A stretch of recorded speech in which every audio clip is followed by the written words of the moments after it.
Close your eyes and imagine the night sky, silent, endless. Then, from nowhere, a light appears above a nuclear base. It moves without sound, like it is watching, waiting.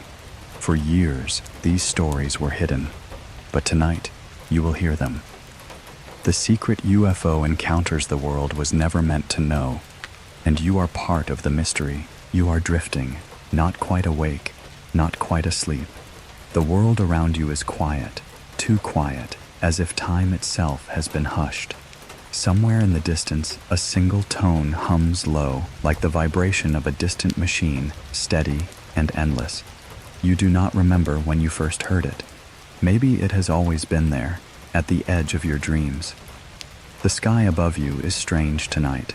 It isn't black, it isn't blue. It is a shifting shade, like velvet rippling underwater. Stars flicker, but not as you remember them. They seem closer, sharper, like shards of cold glass pressing through the night. One in particular catches your eye. It is brighter than the rest, and you are certain it should not be there. You stare at it, and it stares back. You are a child again. The air smells of warm summer grass and distant smoke from a neighbor's chimney. You feel the cool earth beneath your bare feet as you step outside, drawn by that same light that always seems to appear when the world has gone to sleep. The crickets fall silent. The dogs in the valley no longer bark. Even the wind is still, as if nature itself is holding its breath. And then you hear it, the hum. Not outside, but within you. It does not pass through your ears. It rises through your bones, your ribs, your spine, and settles in the hollow of your chest. You press a hand against your heart, but the vibration only deepens, as though something unseen has touched you. Your eyes fix again on that light above. It swells slowly, pulsing like a heartbeat. One beat, then two, and with every pulse, the world grows dimmer, shadows stretching, the stars around it paling until only that light remains. You remember this place. This moment, you have been here before, though you cannot say when. It is the dream that never leaves. You step further into the night, away from the house, away from the warmth of your bed. The silence is a cocoon wrapping tighter around you. The grass brushes against your ankles, cold with dew. Each blade bends and shivers as though bowing toward the unseen force above. The air smells different here, thin, metallic, almost like rain before it falls. You draw a breath and taste electricity, as if the storm is already inside you. A whisper cuts through your thoughts, not sound, not voice, more like a fragment of meaning sliding across your mind. You are seen. You freeze. The words do not come from outside. They vibrate in your skull, as though carved into the marrow of your bones. You look around. The house is still. The trees are still. Only that light continues to pulse, waiting. And you know, with a certainty that chills you, that the light is aware of you. It shifts. Slowly, impossibly, the star that was not a star begins to move. Not in the way planes crawl across the horizon, not in the lazy arc of satellites. This light moves with purpose. A single line across the heavens, sharp, clean, as if a hand had dragged it across black paper. It stops. Then, without warning, it jumps, vanishing from one corner of the sky and reappearing at another, instant, seamless. Your breath catches. The air grows heavy, pressing down on your shoulders. You fall to your knees in the wet grass. The hum inside you grows louder, rattling your teeth. You close your eyes, but the light is still there, burning behind your eyelids. You whisper to yourself, "This is just a dream, just a dream." But deep down, you know it isn't. When you open your eyes, the world has changed. The house is gone. The trees are gone. The sky is a smooth, endless black with no stars. You are standing in nothing, and yet the ground beneath you feels solid, though it hums with the same rhythm as your chest. You are alone, or so you think. Shapes stir in the distance. Not people, not animals. Tall, thin silhouettes stretch out of the darkness, their edges flickering like shadows caught in candlelight. They do not move closer, but you know they are watching. You feel it in your skin, in your breath, in your pulse. One of them lifts an arm, or something like an arm, and the light above swells once more. You want to run, but your body does not obey. You are rooted, as if the earth itself has gripped your legs. The hum turns into a rhythm, like words without language, and the shadows whisper in unison, their voices inside you. Remember, remember. The light bursts, and you are swallowed whole. You wake up. Your sheets are damp. Your heart is racing. The hum still echoes faintly inside you, though the night outside your window is silent and still. You sit up, staring at the glass, and no light, no shapes, no sound, just the memory, lingering, too vivid to dismiss. You try to convince yourself it was only a dream, yet part of you knows otherwise. It always knows. And in that silence, as you close your eyes again, you hear it, so faint you almost think you imagined it. We have always been here. You are older now. The dream has followed you into every season of your life. You bury it sometimes, forgetting for weeks, months, even years. But it always returns, always the same. The hum, the light, the shadows. A loop with no end. Tonight, as you lie back in your bed, you wonder if it has ever been a dream at all. Maybe it was a memory. Maybe it was a warning. Or maybe it was a story written into your blood long before you were born. The clock ticks softly at your bedside. Each second feels louder than the last. You stare at the ceiling, and the familiar pull stirs in your chest again. The hum, faint, returning. Outside, the night sky waits. Silent, endless. And so it begins. The dream is calling you back. You cannot escape it. You will never escape it, because the dream has never left. The hillside waits for you. It always has. Even as you grow, even as seasons change, that slope of earth on the edge of town calls you like an unfinished thought. You see it sometimes in dreams.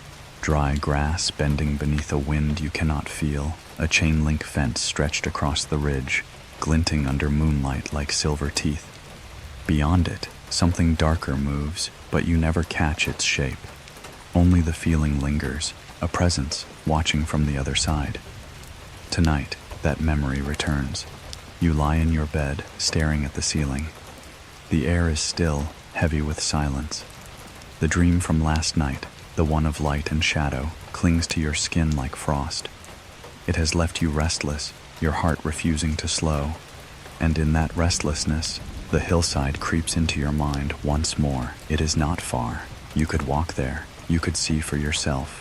You rise quietly, the floorboards sighing beneath your weight. The house is dark. Only the clock ticks softly in the kitchen, marking time as if it knows you are leaving. You slip outside. The night greets you with a strange stillness. The crickets are gone. The air is cool but not cold, carrying a metallic taste, like iron on your tongue. Above, the stars hang heavy and bright. Yet you notice something odd, a patch of sky where no stars shine at all, a hollow of darkness, perfectly round. Your eyes are drawn to it again and again, until you look away with unease. The road is quiet as you walk. Gravel crunches under your shoes, each step echoing in the hush of midnight. The town sleeps behind you, lights dim in windows, curtains drawn against the secrets of the dark.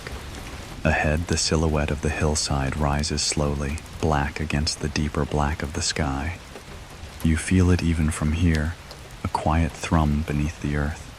Subtle, almost imagined, but present, like a heartbeat under your feet. You climb. The grass brushes against, to your legs, damp with dew.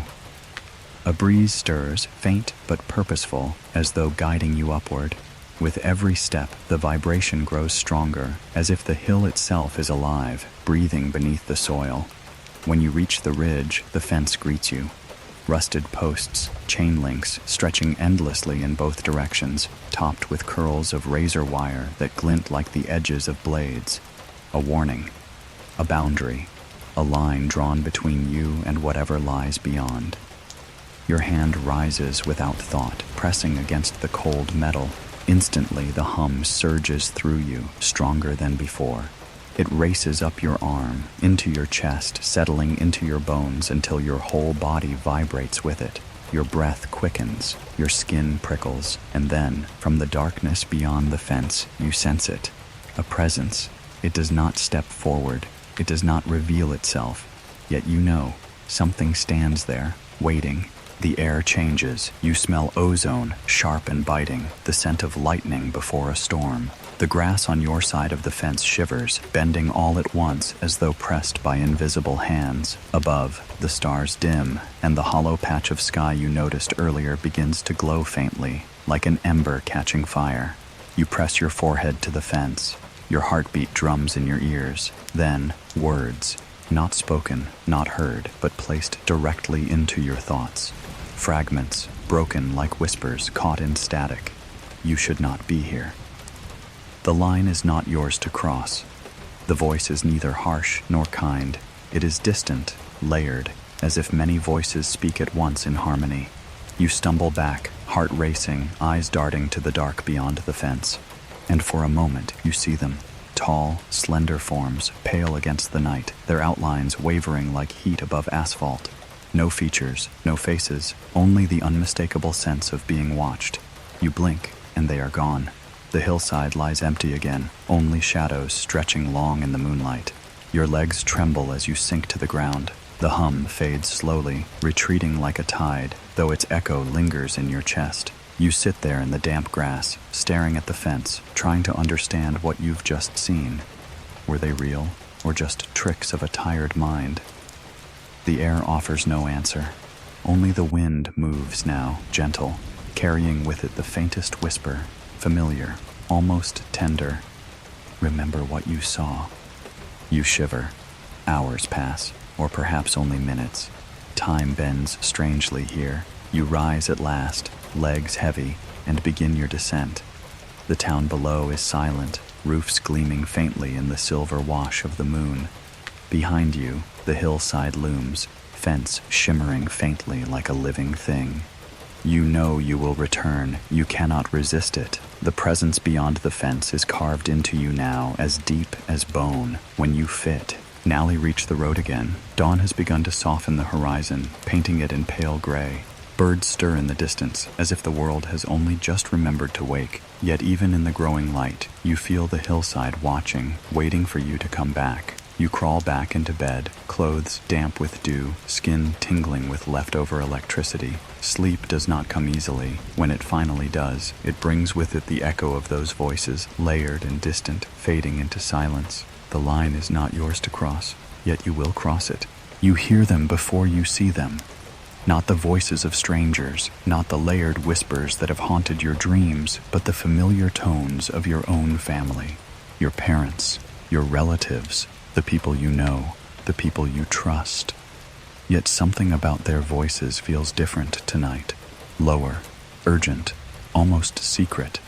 It begins with fragments, hushed words slipping through the cracks of closed doors, a sentence clipped short when you enter a room, a pause too long, followed by an uneasy smile, as if the silence itself must act as a shield. You notice it first in passing, when your father stops talking the instant your footsteps creak across the floorboards. When your mother glances quickly at the window before answering your question. When your uncle visits and lingers on the porch just a moment too long, scanning the sky before stepping inside. At first, you convince yourself it is nothing. Adults always talk in ways children are not meant to understand. They guard their worlds with caution, building fences of silence just as the hillside fence keeps you from what lies beyond. But the whispers follow you. That night, the kitchen glows with warm light spilling into the hallway. The scent of roasted meat and baked bread hangs heavy in the air, grounding you in a comfort you have known since childhood. Plates clink. Silverware scrapes gently against porcelain. The rhythm of an ordinary meal. Yet beneath it all, there is another rhythm. The uneven pulse of voices lowered just enough to exclude you. You step into the doorway. The room falls still. Your parents sit at the table, backs stiff, eyes quick to meet yours. For a moment, they seem frozen in place, caught between words.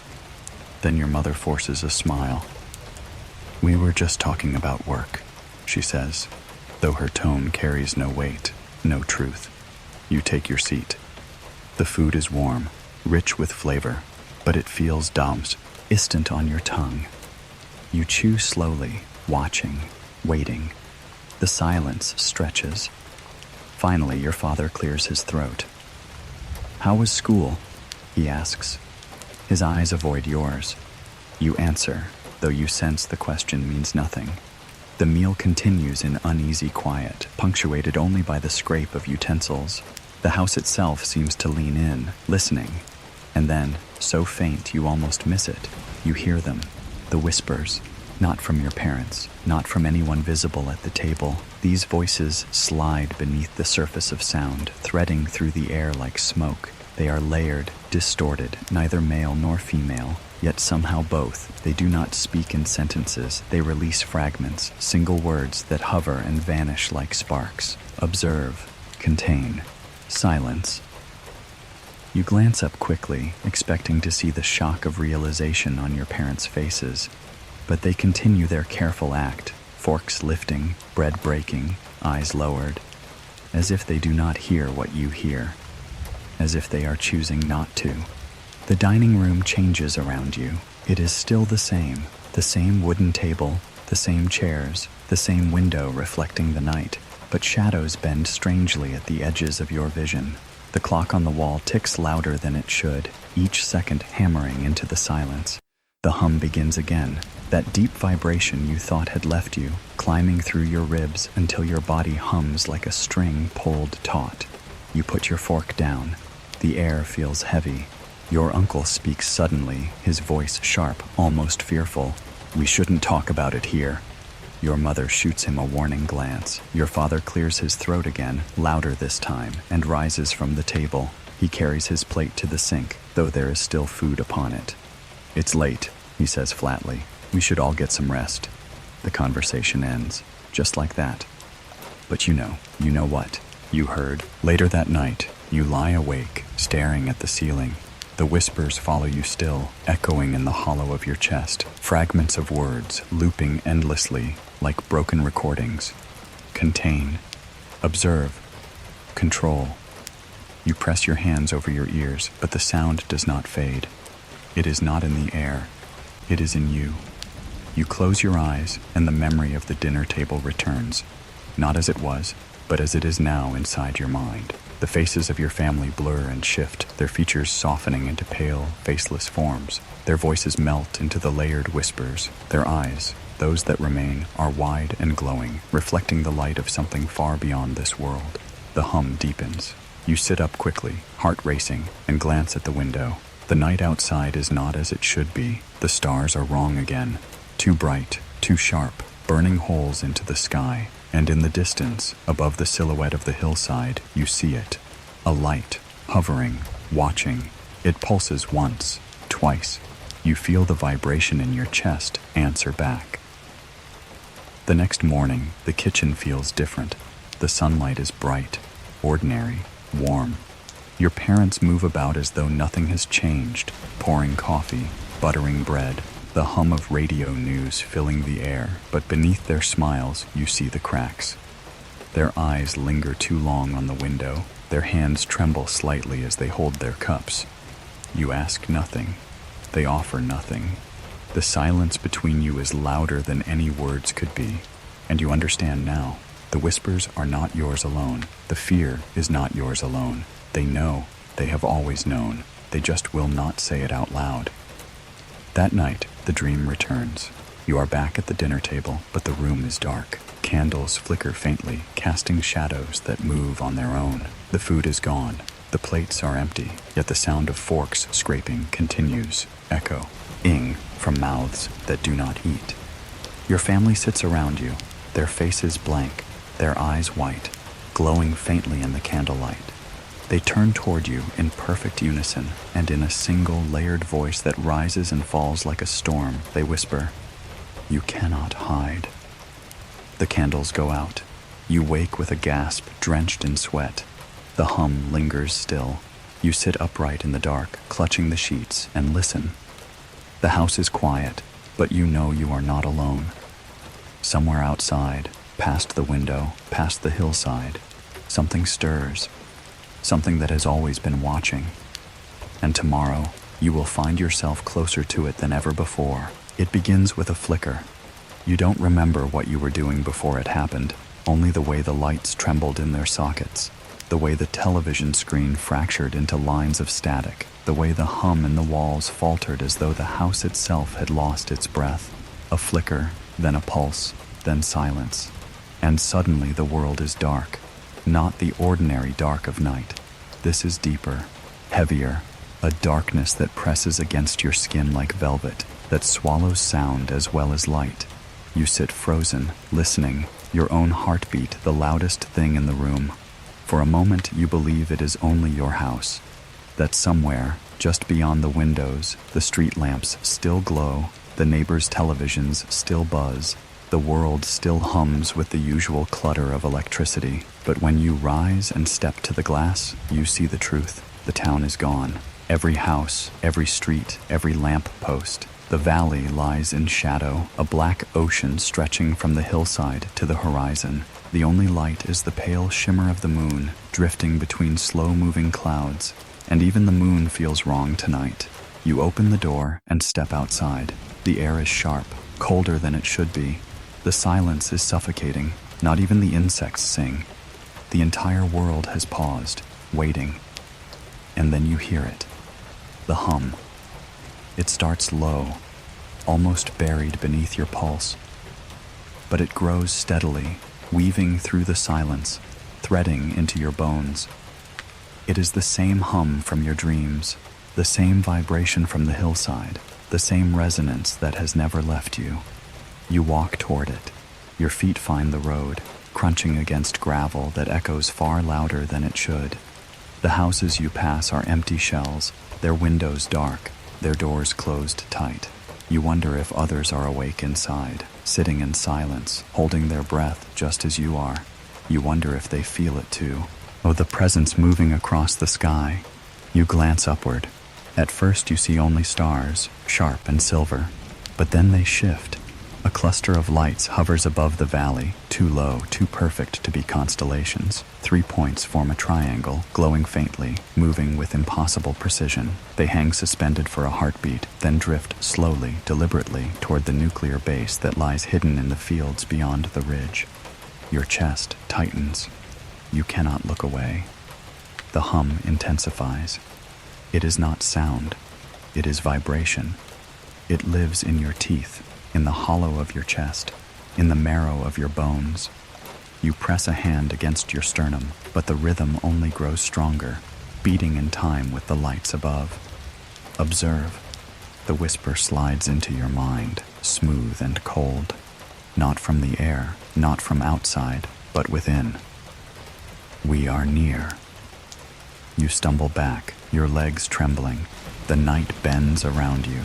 The clouds overhead fracture and spread, unveiling a disk of silver light that hangs impossibly still, larger than any craft you have ever seen. The triangle of smaller lights drifts beneath it, like children orbiting a parent. You cannot breathe. The silence deepens, and then, as if pulled by invisible strings, the lights above brighten all at once, and the valley answers. One by one, the faint glows of emergency lights flicker across the base in the distance. Red beacons flash weakly, then vanish. Searchlights strain to rise, then collapse back into shadow. Even the faint hum of generators cuts away. The weapons have gone silent. The entire base lies dead. You are not alone on the street anymore. Figures emerge from their homes, neighbors, strangers, people you have never spoken to. They stand in doorways, on porches, in yards, staring upward with faces pale in the ghostly light. No one speaks. No one dares. Every eye is fixed on the same impossible sight. The great silver disk hangs above you, its surface smooth, seamless, alive with faint patterns that ripple like water across metal. The smaller lights continue their slow dance, tracing invisible paths across the sky. And then, without warning, they vanish. Not fade, not fall. They are simply gone. The darkness is complete once more. A gasp breaks from your lips, though you do not hear it. Your ears are filled with rushing static, the hum collapsing into a roar. You drop to your knees, clutching your head as whispers flood in, too many at once, layered and overlapping like 1,000 voices echoing through a hollow chamber. We see you. The weapons are not yours. Do not repeat your mistakes. The words twist, distort, blur into fragments. You cannot hold them all. They rattle inside you, vibrating until you are certain you will split apart. And then, silence. Complete, merciful silence. When you open your eyes, the street is empty. The houses are dark again, lifeless. No neighbors, no figures, no witnesses. As though you alone have been left behind to carry the memory. The moon peers down, pale and indifferent. In the distance, the base flickers faintly, one light, then another, returning to life as if nothing had ever happened. But you know. You know the night has changed you forever. You stagger back inside, your limbs heavy, your mind fogged.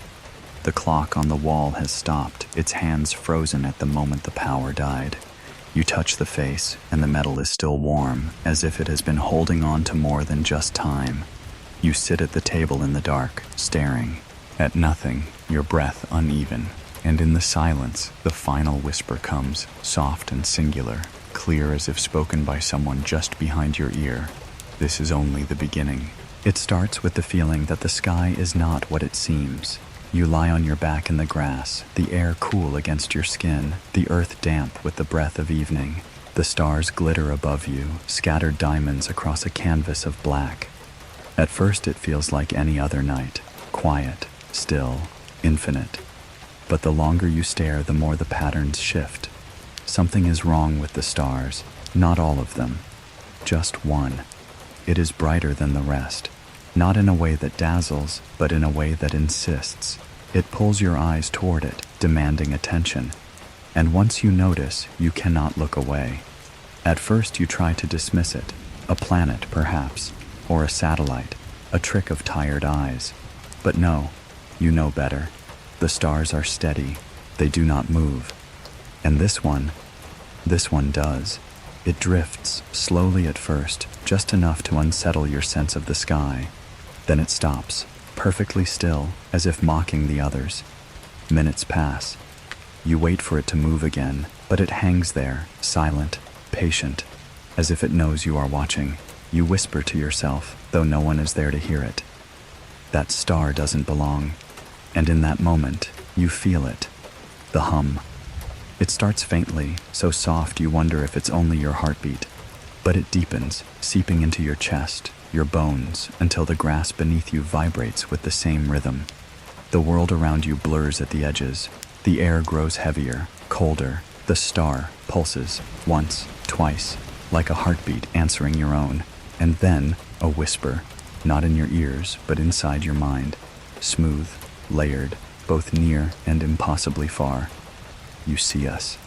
The words slide through you, chilling and warm all at once. You sit up quickly, eyes locked on the light. The field around you is empty. The night is still. Yet you feel watched, surrounded by something vast and invisible. The star pulses again, and this time it moves. Not like a satellite, see, low and steady. Not like a plane crossing the horizon. This star moves with sudden, impossible precision. It darts left, stops, drops lower, stops again, climbs high, then freezes in place. Your breath catches. No human craft could move like that. No natural body could shift so sharp, so clean, so silent. The sky is alive. You lie back again, your eyes never leaving the light. Hours seem to pass. The world around you grows colder, but you cannot move. You are transfixed, anchored by that impossible star. Your thoughts blur. At times you wonder if you are dreaming. At times you are certain you are awake. The line between both states bends and breaks. The whispers return, fragments swirling like smoke. Observe, do not fear. We have always been here. You clutch the grass with both hands, grounding yourself, feeling the damp earth press between your fingers. The words vibrate through your skin, through the soil, through the endless dome above you. The star brightens, the pulse quickens, and for a brief moment the entire sky changes. It happens in silence. The stars flicker, as though someone has drawn a veil across them. The sky ripples like water, bending, twisting. And then you see them. More lights. Dozens, hundreds, hidden until now. They scatter in precise formation, faint glimmers that outline shapes too vast to comprehend. A structure, a presence, not one craft, but many. Or perhaps one, so large that the stars themselves vanish behind it. Your chest tightens. You cannot comprehend the scale. The sky is not empty. It never was. And for a fleeting second you feel very small. The world blurs, the field fades, and you are somewhere else. The stars are gone. The ground beneath you is smooth, cold, metallic. A faint glow pulses in the distance, rhythm steady, calm, endless. You are not standing, you are floating. Figures appear at the edges of your vision, tall, slender silhouettes, pale as bone, faceless and still. They do not move, yet you feel the weight of their gaze. They are not hostile, they are not kind, they simply are. And again, the whisper comes. You see us. You reach out, but your hand passes through the air as if it were water. Your body is weightless, dreamlike. Time bends, collapses. You cannot say if seconds or hours pass. Then, just as suddenly, you are back in the field. The grass is damp beneath you. The stars shine steady above. The hum fades slowly, retreating into silence. The strange star is gone, but the memory remains. Too vivid, too real, too impossible to dismiss. You sit there for a long time, staring at the sky, waiting for the light to return. It doesn't, but you know it will. The following days blur together. You go about your life, school, work, routine, but the sky haunts you. Every evening you return to the field, lying back in the same spot, scanning the heavens for that wandering star. Sometimes you see nothing, only the ordinary sky. Other times, just at the edge of vision, you catch a flicker, a pulse, a light that shouldn't be there. And every time, the hum stirs faintly within you, reminding you that you are seen. One night, weeks later, it happens again. The star returns, low, bright, pulsing. It moves deliberately, tracing impossible patterns across the sky. This time, you are ready. You do not flinch. You do not run. You lie still, breathing slow, surrendering yourself to the rhythm of its glow. And once more, the whispers come. You are chosen. Remember. Your heart races, but your body is calm, as though lulled by something greater than fear. You close your eyes and the hum fills the darkness. You wake hours later, though you do not remember falling asleep. The field is quiet. The sky is ordinary once more. But when you rise, you feel it. A warmth on your arm.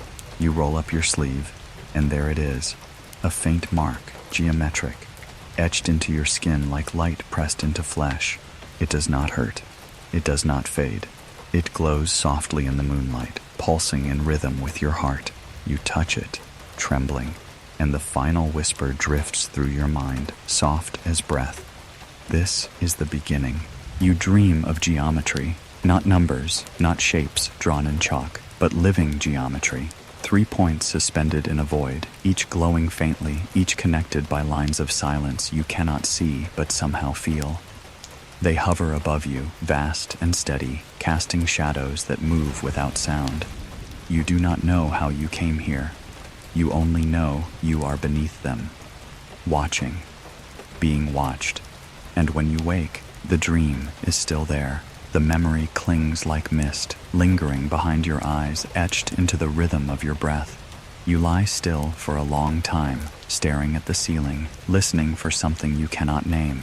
The world outside is quiet, but within you, the hum persists. Low, steady, ancient. You know tonight will not be ordinary. When the sky deepens, you return to the hillside. The grass is damp, bending under the weight of dew. The air carries the faint metallic tang you have tasted before, as if lightning waits just beyond the horizon. You climb slowly, each step heavy, deliberate. The fence glints faintly ahead, silver teeth stretched across the ridge. Beyond it, the valley opens wide, the nuclear base crouching in the fields like a silent sentinel. Towers rise from the earth, red beacons pulsing faintly, weapons buried beneath soil and steel. You lean against the fence, the cold metal pressing into your palms. And then you look up. The sky is alive. At first you see only stars, but then 3 of them shift. They are brighter, wider, sharper than the rest, and they move in perfect unison. Slowly, deliberately, they drift across the heavens, holding their formation, a triangle carved into the night. Your breath stills. You have seen single lights before. A star that didn't belong. A glow that pulsed with your heartbeat. But this is different. This is not one presence. This is many, working as one. The triangle halts, suspended, silent. And in the silence, he hum within you deepens. The air grows heavy. The earth beneath your feet vibrates faintly, a resonance too deep to be natural. You clutch the fence tighter, grounding yourself, though the sensation is inside you now, weaving through marrow and muscle. The lights of the base flicker, towers shiver. For a moment, the beacons go dark, as though power itself has bowed to the sky. The triangle drifts lower, not fast, not sudden, just steady, purposeful. And in your mind, the whispers begin. Observe. Measure. Control. Each word arrives like a wave, rising from nowhere, breaking across your thoughts. They are not commands, they are not questions, they are simply statements, undeniable, absolute. You squeeze your eyes shut, but the whispers remain. They are not sound, they are presence. When you open your eyes again, the lights are closer. 3 points, perfect in their geometry, hover above the silos. No engines, no flame, no sound. Only silence so vast it roars louder than thunder. The grass bends toward them, drawn by some unseen force. Your chest rises and falls in shallow bursts, each breath harder to catch than the last. You feel small, smaller than ever before, reduced to nothing beneath their gaze. And then, something happens. The triangle shifts. 1 point glides forward, another slides back. The third remains still. The pattern bends, breaks, reforms. For a moment, they appear as 3 separate beings. Then the shape locks again, solid, unyielding. You understand something without knowing how. They are not lights. They are not stars. They are windows. Windows into something watching you. The whispers return, layered, rising, until they fill the sky itself. You are not alone. The weapons are known. The silence is chosen.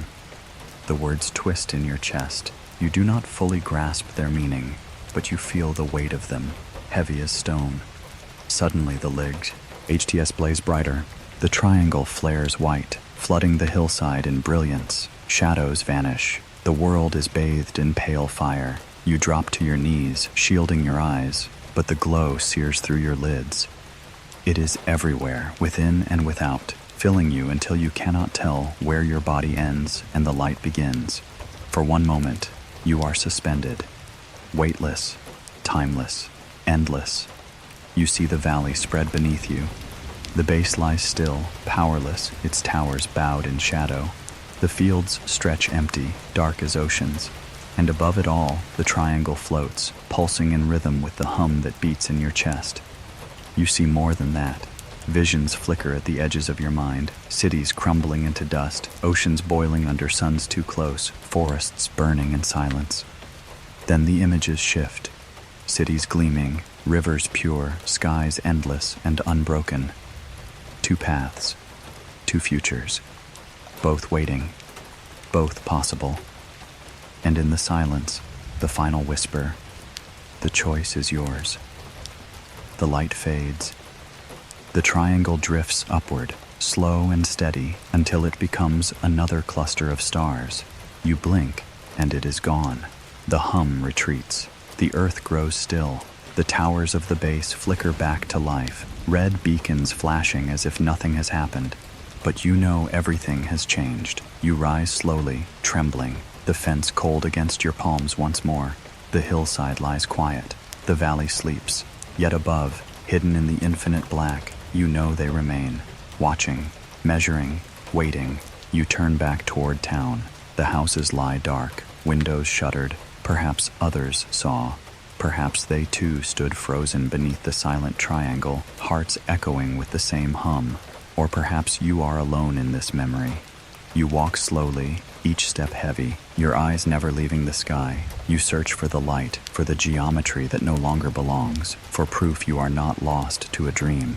But the stars above ordinary, indifferent, still. Yet deep within you, the hum lingers, and you know you will never look at the stars the same again. You dream of boots on gravel. The sound repeats, steady and sharp, echoing through the hollow of your mind. You are not sure if it is memory or nightmare. You only know that with each step, the ground trembles faintly, as though the earth itself is uneasy beneath their weight. When you wake, the sound does not fade. It lingers in the morning air, muffled beneath the hum of the world. You rise slowly, your body heavy with the memory of the night before, the triangle of lights above the base, the silence that roared louder than thunder, the visions that cut into your thoughts. The hum is softer now, but it remains. Always it remains. And beneath it, you hear something new, the rumble of engines, the crunch of tires on gravel, the quiet command of men who do not want to be heard. When you step outside, the street is not as it was. Two black vehicles idle near the corner. Their paint gleams in the morning light, spotless, heavy, official. Men stand beside them, tall and rigid, their uniforms pressed, their boots polished. They do not look around. They do not speak to neighbors. They simply stand, still as shadows, eyes hidden behind dark glasses that reflect the world but reveal nothing. You freeze in the doorway. One of them turns slightly, his head tilting in your direction. Even from here, you feel it, the weight of his gaze, sharp as a blade. He does not move closer. He does not call to you, but the message is clear. We see you. Your stomach knots. You step back into the house, pulling the door shut, though the silence outside follows you in. The day unfolds strangely. At school, the teachers speak in clipped tones, their eyes straying too often to the windows. At the diner, the usual chatter of the town is subdued, conversations whispered over coffee mugs. Everywhere you go, the men are there, always at the edges, always watching. Some wear uniforms, others plain suits, but they move with the same precision, the same stillness. When they walk, their boots strike the ground in perfect rhythm, as though echoing the dream you cannot escape. And everywhere they go, the whispers follow. Do not speak. Do not remember. This did not happen. You hear the fragments in your mind, layered and hollow.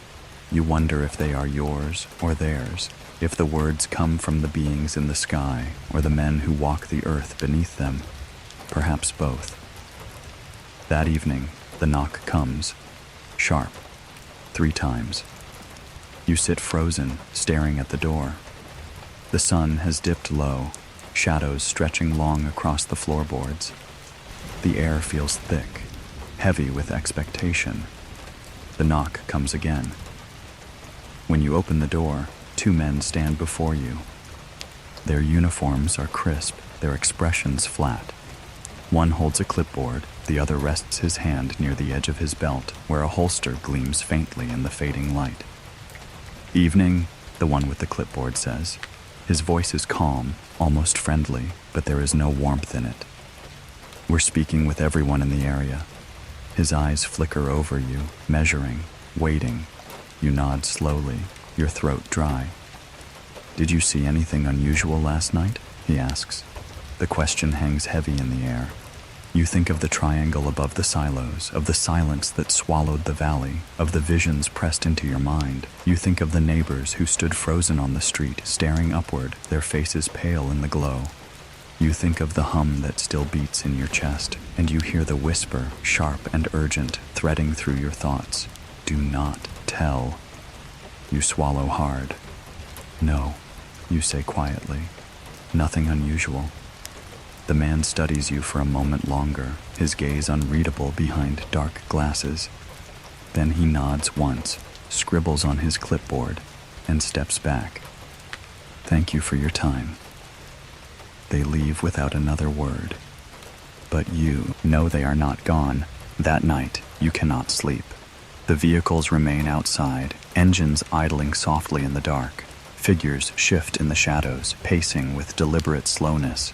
Every so often, a flash of light catches the glass of their watches, the shine of their boots. The hum in your chest grows restless, agitated, as though it senses the pressure around you. You lie awake, listening to both, the steady pulse within and the steady rhythm without. Two forces, both silent, both waiting. And you realize, the lights above were not the only ones watching. The men in uniform watch too. Days pass. The town grows quieter. Conversations end when you draw near. The diner is filled with silence instead of chatter. The library shelves are thinner, newspapers missing, entire articles clipped, leaving jagged gaps where stories should be. You hear rumors whispered in alleys, murmurs exchanged in hushed tones, families questioned, homes searched, people warned. And always, the men remain. Their presence is constant, heavy, inescapable. At the gas station, outside the school, near the edge of the hillside, wherever you go, they are there, silent shadows in pressed uniforms. One evening, as you walk home, you feel it before you see it. The hum returns, stronger than before, vibrating through the air, pulling your gaze upward. The sky glitters with stars, but one of them shifts, pulsing faintly, a secret star, a watching eye. Your breath catches, and then, from the corner of your vision, movement.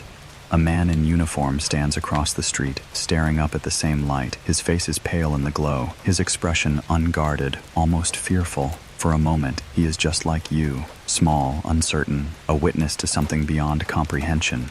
Then he notices you.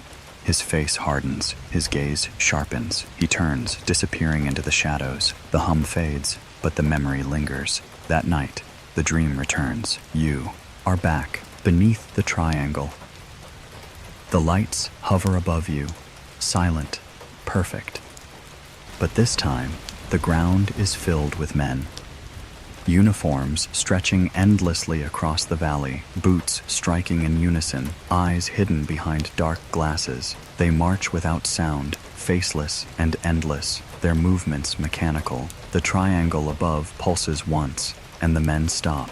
Together they turn toward you, every face reflecting the same empty gaze. And in unison, their voices merge into a single whisper that shakes the air. You cannot run. The dream shatters. You wake, breath ragged, chest trembling. Outside, the vehicles still idle, the boots still echo faintly in the night. You lie in the dark, staring at the ceiling, listening to the silence. You know the triangle has not left. You know the watchers above remain, but now there are watchers below as well, men of earth, cloaked in authority, guarding secrets not theirs to keep. And tomorrow, you will see them again. You will learn just how far their silence reaches. You remember the dream before you remember the night. The dream is always the same. You standing on the hillside, the fence stretched before you like the spine of some enormous creature, its links shimmering under a pale moon. On the other side lies silence, heavy and waiting. You press your hand against the wire, and the world answers, not with sound, but with vibration, low and steady, rising through your bones until your chest hums with it. You wake with the sensation still inside you, as though the dream has followed you into waking life, and you know you cannot resist. Tonight, you will go back to the fence. The town sleeps behind you. The air is crisp, the streets dim, only a few windows glowing faintly with the warmth of lamps. Your footsteps are hushed, gravel crunching softly underfoot, each sound swallowed quickly by the waiting dark. The hillside rises slowly as you approach, a shadow carved against the deeper black of the sky. The grass brushes against your ankles, damp and cool.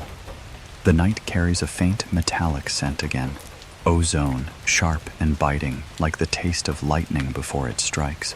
Above you, the stars scatter like fragments of broken glass. You scan them carefully, searching for the light that does not belong. For a long time they are steady, ordinary. But then, at the edge of vision, a single star shifts. It pulses once, twice, then holds perfectly still, as though mocking the others. Your chest tightens. You climb faster. At last, you reach the ridge. And there it is, the fence. Tall, endless, stretching across the hill like a barrier between two worlds. Its links glint faintly in the moonlight. The razor wire curls above it, sharp as teeth. The steel posts hum faintly in the breeze, though the air itself is still. You step closer. The ground beneath you vibrates, subtle but undeniable, as if the earth itself is awake. You press your hand against the fence. The cold bites instantly into your skin, but colder still is the vibration that answers. It surges through your palm, into your arm, into your chest, until you are filled with it. You shiver, not from the chill, but from the way it seems alive, as though the fence itself is breathing. And then the whisper comes. You should not be here. The words echo inside you, layered, distorted, neither spoken nor imagined. You yank your hand back, but the vibration lingers, crawling beneath your skin. You stare into the darkness beyond. At first, you see nothing. Only shadows stretching long across the valley, the base crouching silent in the distance, its towers marked by faint red lights. But as your eyes adjust, you sense it. Movement. Tall figures stand just beyond the fence, pale, thin, their outlines flickering as though caught between states of being. They do not step forward. They do not retreat. They simply stand, still as stone, watching. You cannot see their faces, but you feel their gaze. Heavy, unyielding, as if it pierces straight through you. Your breath quickens. Your pulse pounds. You take a step back, but the whispers follow. You are seen. Do not cross. The line is not yours. Your knees weaken.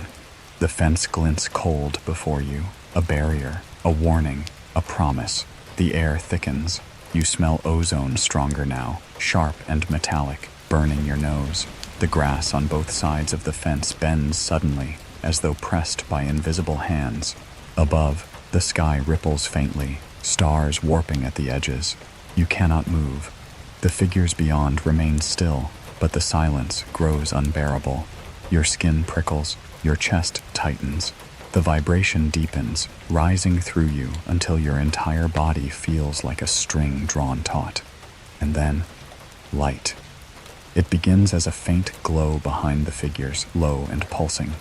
Slowly, it swells, brighter, fuller, until it envelops them in silver fire. Their forms waver, distort, blur into the glow. For a moment, it is as if they are made of the light itself. The whispers grow stronger. Observe. Contain. Remember. Your head throbs with the weight of them. You press your hands over your ears, but it makes no difference. The voices are not in the air. They are inside you. You stumble backward, falling onto the damp grass.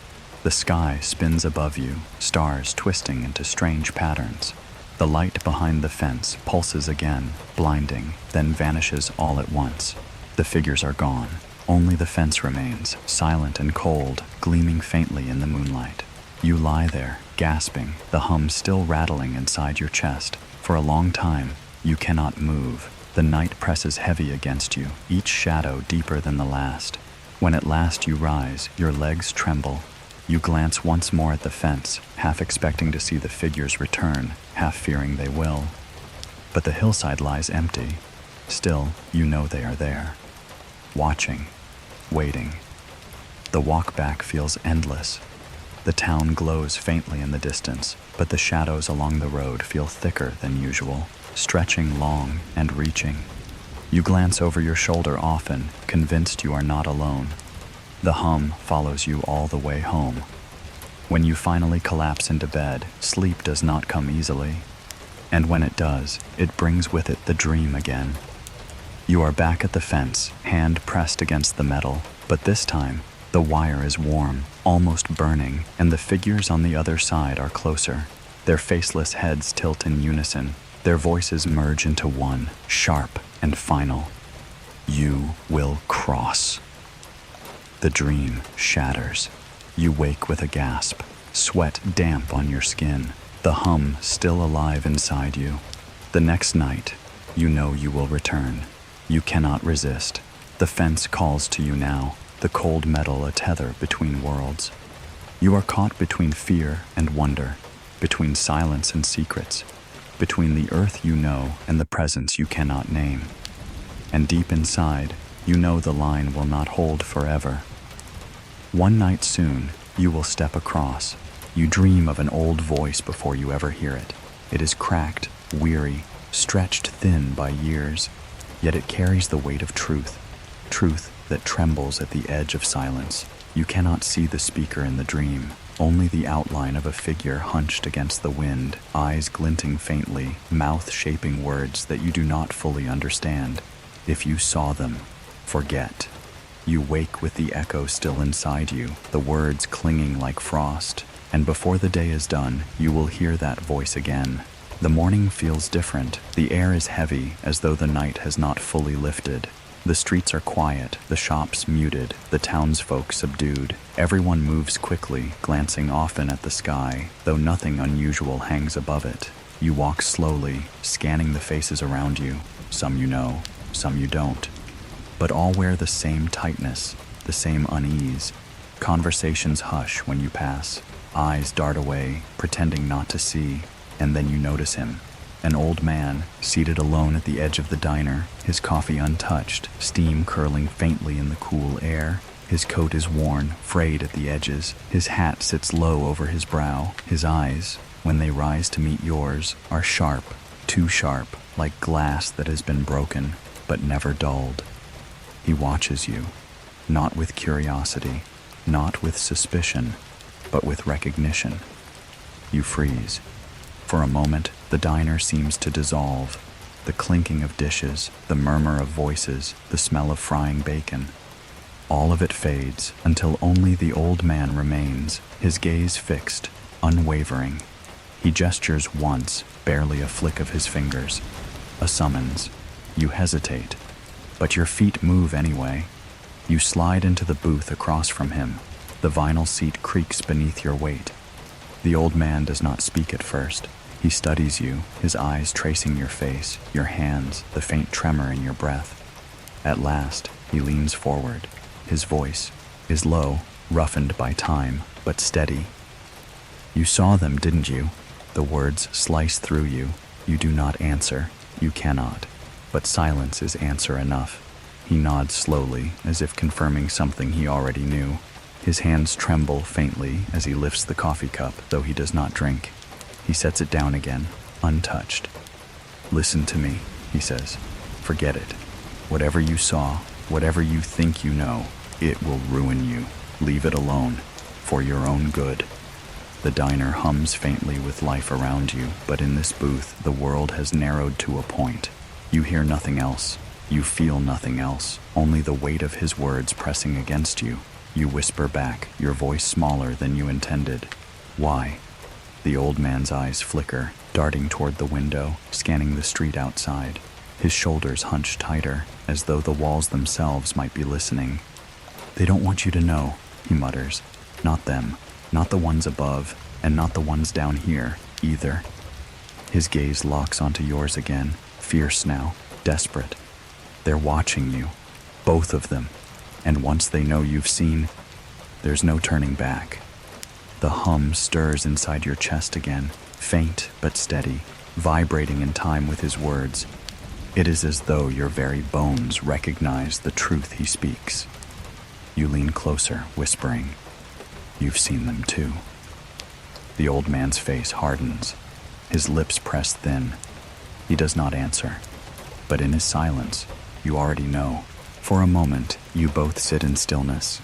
The coffee grows cold. The air thickens with the weight of unspoken things. Then the old man speaks again, softer now, almost like a prayer. They showed me things, years ago. Things no one should see. I thought I could live with it. I thought I could forget. But you never do. It stays with you. Always. His hands tremble as he rubs them together, as though trying to warm them. His eyes, though sharp, are wet at the edges. I lost everything because I couldn't keep quiet. Friends, family, people I thought would stand by me, they left, or they were made to leave. He swallows hard. Don't let it take you too. The whisper rises inside your mind, layered and faint, almost mocking. Forget. Forget. Forget. You shiver. The old man leans back, exhaling shakily. His gaze drifts to the window again. 2 black cars idle across the street, men in suits standing beside them, their faces blank, their eyes hidden behind dark glasses. The old man lowers his voice further. They'll come for you if they haven't already. They'll say it's for your safety. They'll say you imagined it. But they know. They all know. He grips your wrist suddenly, his hand cold, his strength surprising. His eyes blaze with urgency. When they ask you, deny it. When they warn you, nod. When they tell you to forget, you forget. Do you understand? Your throat is dry. You can barely breathe, but you nod. Slowly, his grip loosens. His hand falls back to the table. He looks away, his shoulders sinking with exhaustion. That's all I can tell you, he whispers. That's all I'll ever tell anyone again. The hum inside you deepens, vibrating through your chest. You glance at the window once more. The men in suits remain, still as shadows, watching. When you turn back, the booth is empty. The old man is gone. The coffee cup sits untouched, steam long faded. The seat is warm, but there is no trace of him leaving, no sound of footsteps, no door creaking open, only absence. That night, the dream returns. You stand at the fence once more, the cold metal biting into your palm. But this time, the old man is beside you, his outline wavering, his eyes burning faintly in the dark. They will not stop, he says, though his lips do not move. The words echo directly into your mind, and neither will you. The figures rise beyond the fence, pale and silent, their bodies glowing faintly in the moonlight. The old man turns to you, his face dissolving into shadow, his voice shattering into whispers that merge with theirs. Forget. Remember, you cannot do both. The light bursts. You wake, breath ragged, heart pounding. The hum lingers still. You lie in the darkness, staring at the ceiling, your thoughts tangled, your chest heavy. You do not know if the old man's warning was protection or prophecy, but you know one thing, you cannot forget, no matter how much they want you to. And tomorrow, the lights will return. You dream of fields without end. Corn rises on either side of you, tall and endless, a labyrinth of rustling stalks. The air is warm, thick with the smell of earth and husks, but beneath it all, something else lingers, a sharp scent, metallic and wrong. You push forward, brushing leaves aside, each step sinking into soil that trembles faintly underfoot. Then you see it. A beam of light sweeps across the field, white and pure, cutting the night open. It passes over you, lingers for a heartbeat, then drifts away. And in that light, you feel exposed, as though every thought, every secret, has been laid bare. You wake with the sensation still burning in your chest, and before the night is over, you will feel it again. The town is restless. You sense it in the way people move, quick and quiet, their eyes darting to the sky even in daylight. The men in uniforms remain, silent and watchful, their vehicles parked at corners like black stones marking boundaries. But it is not the men you think of as the sun sets. It is the field, the cornfield that stretches near the edge of the base. You have walked past it 1,000 times before, its rose swaying gently in the breeze, its soil dark and rich with the season's growth. It has always been ordinary, familiar. Until now. Now it feels like a stage. And tonight, the lights will return. You wait until the house is silent, until the clock ticks heavy in the dark. Then you slip outside. The air is cool, touched with the faint sweetness of autumn, though beneath it lies that sharper tang again, the scent of electricity, of storms that never come. The path to the field is familiar, yet tonight it feels foreign. The trees stand too still, the crickets hold their song too long, even the moon seems hesitant, drifting behind slow-moving clouds as if it does not wish to see what happens next. You reach the edge of the field, the corn towers up. O view, its stalks whispering softly as the breeze stirs them. The sound is soothing, almost lulling, but the unease in your chest does not fade. You step inside, the rows swallow you quickly. Leaves brush your arms, your shoulders, your face.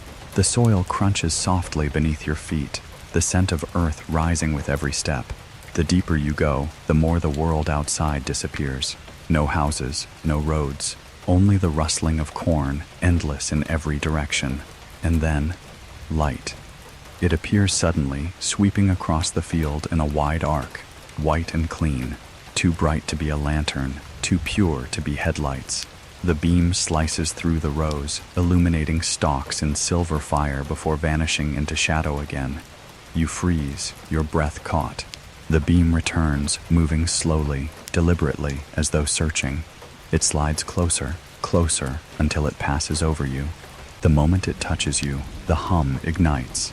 The vibration surges through your chest, sharp and immediate, stronger than ever before. Your body trembles, your teeth rattle. You clutch the stalks on either side of you, grounding yourself, but the light lingers, pinning you in place. And then, the whispers. Found. Measured. Do not resist. Your pulse races, but your body does not obey you. You are frozen, caught in the glow, every nerve alive with electricity.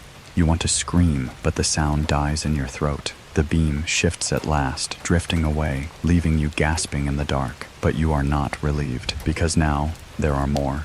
3 beams sweep the field, crossing and weaving like dancers. They move with purpose, each tracing deliberate paths, scanning the earth. Wherever they touch, the corn glows faintly, silver etching its leaves before fading.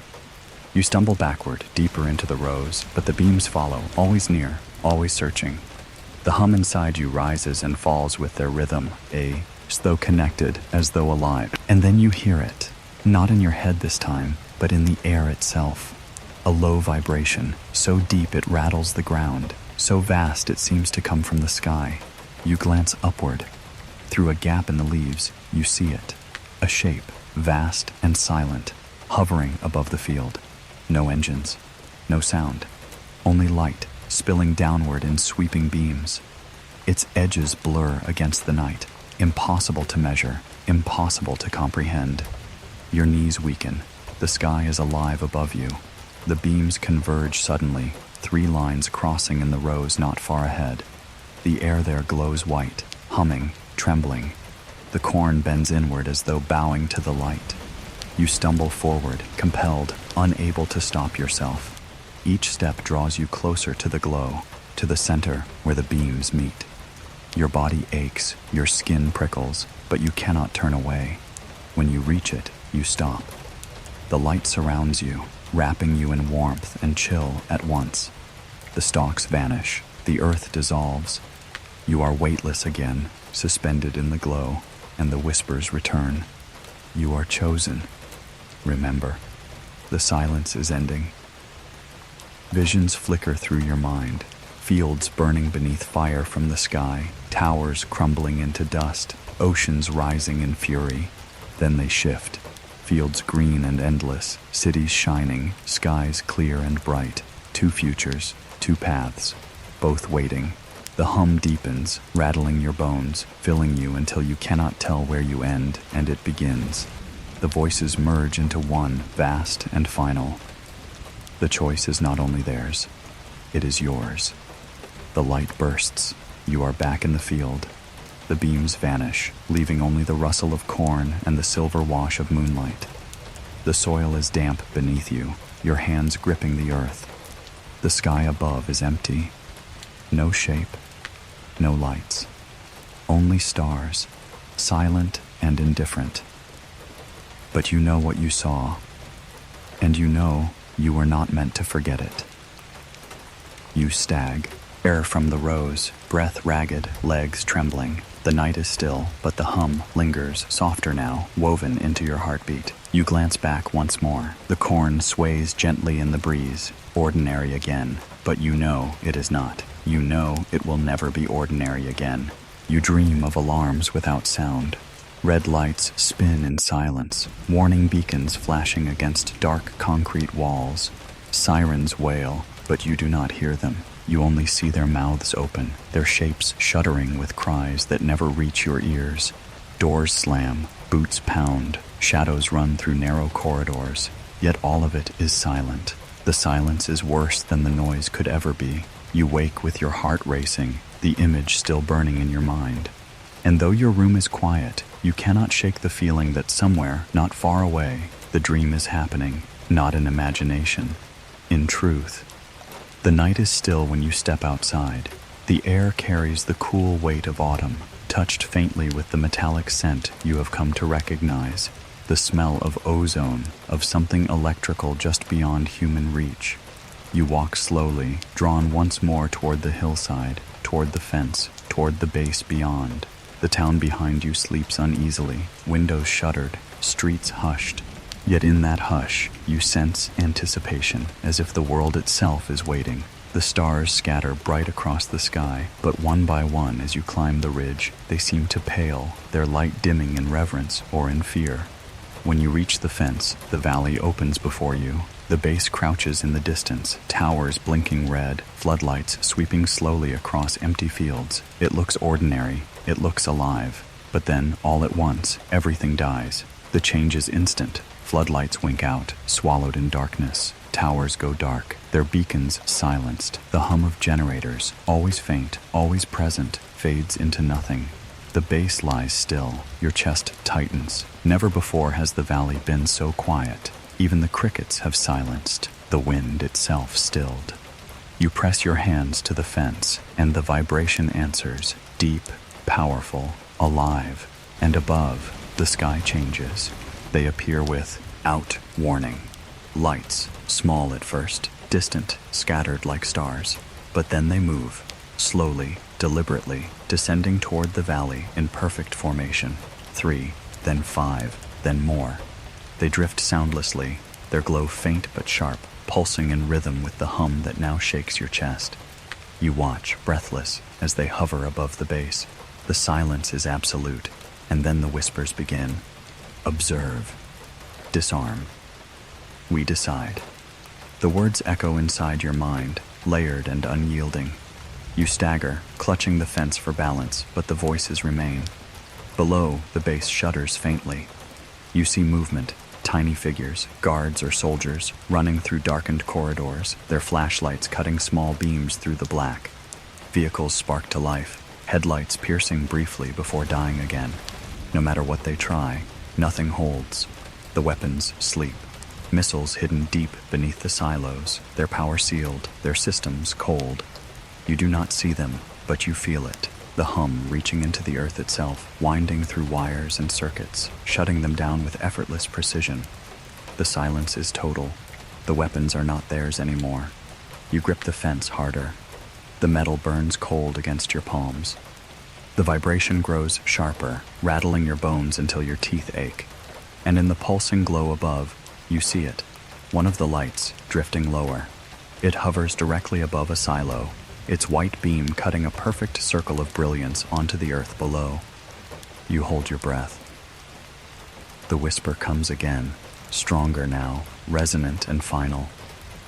The power is not yours. The circle of light pulses once, twice, then fades. The silo remains untouched. But you know it has changed. The sky glows brighter as more lights converge, weaving patterns above the base. Triangles form, then dissolve. Lines trace across the heavens, too precise, too deliberate to be chance. It is as if they are writing across the sky, symbols carved into darkness, messages you cannot read. But your body understands. Your bones hum with the rhythm. Your chest aches with the weight of it. Your mind burns with fragments of thought not your own. Visions flicker at the edge of your sight. Cities under fire, skies torn open, oceans boiling, then peace. Fields green, skies clear, weapons buried forever in the earth. Two paths, two futures, both waiting, and in the silence the whisper, choose wisely. You fall to your knees trembling. The fence rattles under your grip, though the air around you is still. Your breath comes shallow, your vision blurs. Above, the lights begin to drift higher. Slowly, steadily, they rise into the heavens once more. One by one, they vanish, swallowed by the stars. The base remains dark for a long moment. Then, slowly, the floodlights flicker back to life. Towers blink red again. The hum of generators stirs faintly. The valley breathes once more, as if nothing had happened. But you know better. You stay on the hillside long after the lights have gone, staring at the base, listening to the faint hum in your chest. The night feels heavier now, as though the air itself remembers. At last, you rise and turn back toward town. The streets are empty, the houses dark. Yet you feel eyes on you still, not from the sky this time, but from the shadows below. And when you pass the corner, you see them. Men in uniform, suits, vehicles, waiting. They do not speak, they do not move, but their presence is clear. You are not the only witness, and they know what you have seen. That night, sleep does not come easily. When it does, the dream returns. You walk through Corrie, doors deep underground, walls of steel and concrete pressing tight around you. Lights flicker, alarms spin silently. Weapons line the halls, missiles towering, machines humming. Then the hum dies. All around you, systems collapse, lights vanish, alarms fall mute. The weapons sleep, and from the shadows, voices whisper, "We decide." The silence is chosen. The power is not yours. You wake with a gasp, the vibration still alive in your chest. You stare into the darkness of your room, heart racing. The silence is complete, but it does not soothe. It roars louder than any sound. And deep inside, you know the shutdown was not the end. It was only the beginning. You dream of circles. Perfect circles carved into earth too clean to be natural. Blackened rings stretching across fields, glowing faintly at the edges as though fire still lingers just beneath the soil. You stand in the center of one, barefoot, the ash soft against your skin, the air thick with the metallic scent of something not meant for this world. You wake with the vision still burning in your mind, and before the day is done, you will find it waiting for you in the waking world. The morning feels strange. The sunlight is pale, filtered through thin clouds that hang low, pressing the horizon close. The air carries a faint tang, smoke, though no chimneys burn. The town is restless. Men in suits linger at corners, vehicles idle silently. Neighbors whisper behind drawn curtains, their voices too faint to catch. But the pull inside you is stronger. It draws you past the town, past the houses, past the hillside fence that hums with its own secret rhythm. It draws you into the open fields, where grass bends in the cool breeze and the earth waits. The hum inside your chest is softer now, but steady, guiding you like a compass. You follow it without hesitation, though each step feels heavier, as though the soil resists. And then you see it. At first, it looks like shadow. A patch of ground too dark against the pale green of the grass. You approach slowly, your breath shallow, your heart unsteady. The closer you come, the stranger it becomes. The grass is gone here, burned away in a perfect circle, its edges sharp and precise, as if cut by invisible blades. The soil beneath is blackened, cracked, scorched so thoroughly it looks like it has never known life. Yet the air above it carries no scent of fire, no smoke, no ash, only silence. You step to the edge. The circle stretches wide, wider than a house, its shape impossibly exact. No scorch marks beyond the line. No graduacies. El fade. Just clean separation, living earth and dead. Your chest tightens. You kneel, pressing your fingers into the soil. It is warm. The warmth sinks into your skin, seeping up your arm, curling through your chest until it merges with the hum already alive inside you. You draw back quickly, startled, but the sensation lingers, a faint vibration crawling beneath your skin. And then the whispers come. Marked. Measured. Known. The words echo hollow in your skull, not loud, but undeniable. You stagger back from the circle, your breath sharp, your hands trembling. The burned patch lies silent, ordinary in its stillness, but you know it is anything but ordinary. It is a message, or a warning. You circle the perimeter slowly, counting your steps, measuring its precision. No part falters. The line is flawless, as though drawn by a hand that never trembles. The grass beyond sways gently in the breeze, lush and alive, untouched by whatever force carved this mark. Your eyes lift to the sky. It is pale now, the sun filtered through thin clouds, but you search anyway, for the wandering star, for the triangle, for the glow that does not belong. At first you see nothing, but then, faintly, a shimmer, a distortion in the air, high above, like heat rising from asphalt. It bends the clouds subtly, warping their edges, holding for a heartbeat before vanishing. Your stomach knots. You are not alone here. The hum deepens. The soil beneath your feet vibrates faintly, pulsing in rhythm with your heartbeat. You step back to the center of the circle, though you do not know why. Some part of you feels compelled, drawn to it as though it waits for you specifically. When you stand in the middle, the vibration grows stronger. Your vision blurs. The horizon bends. The circle itself seems to pulse faintly, alive, and then the whispers return, layered, rising like a tide.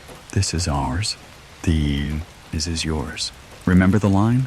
The words flood through you, heavy, undeniable. You clutch your head, dropping to your knees, but there is no escape.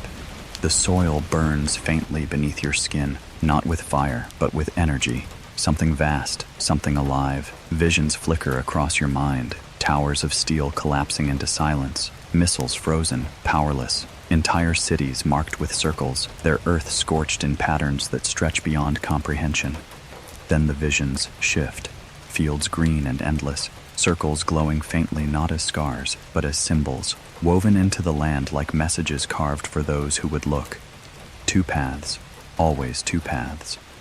You collapse onto the soil, trembling, your breath uneven. The vibrations fade slowly, retreating like a tide.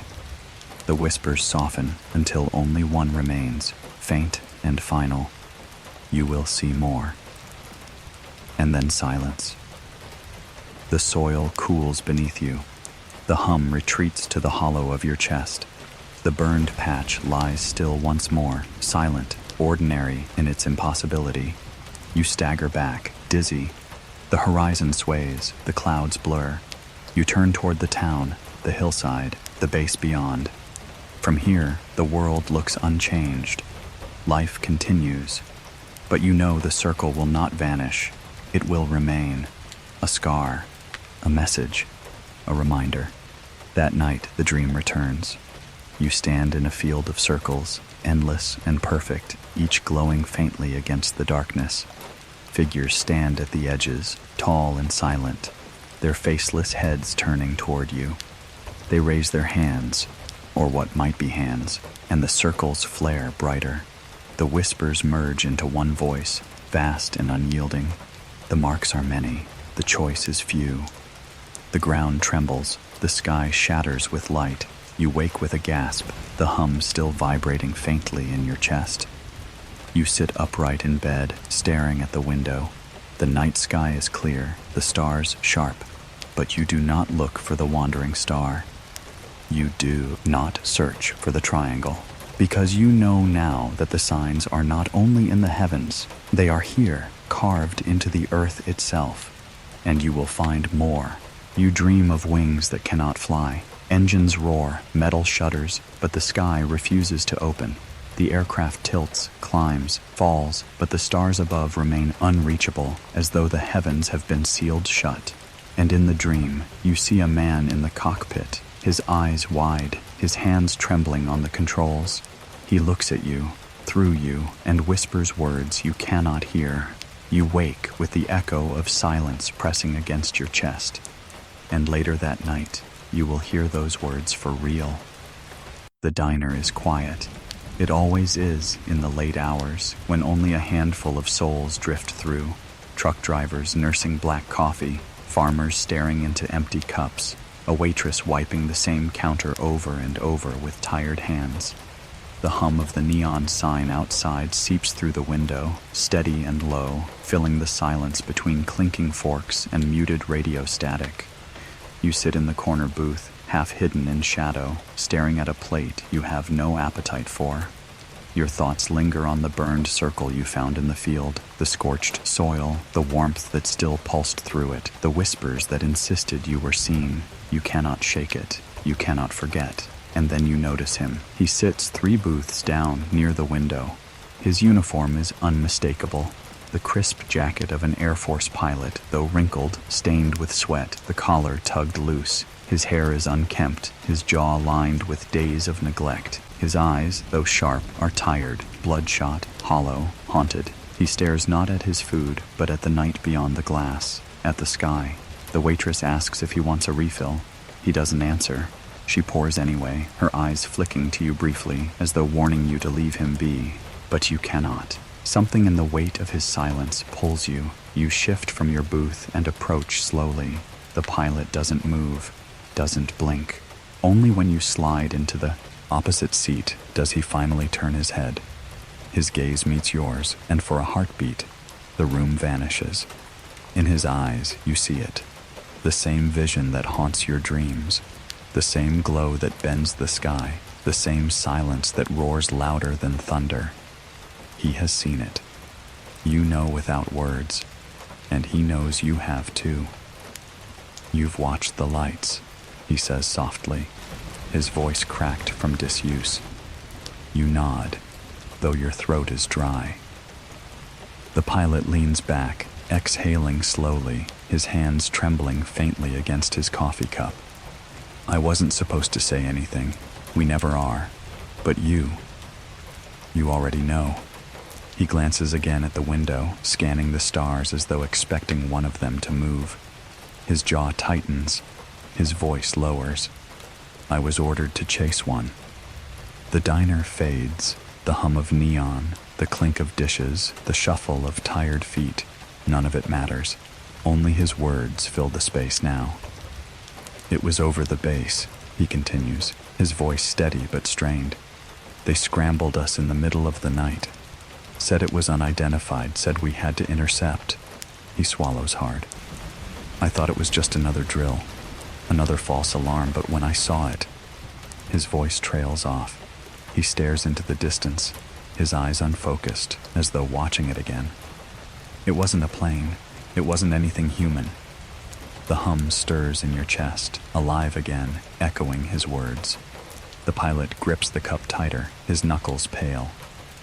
It moved faster than anything I've ever seen, faster than physics should allow.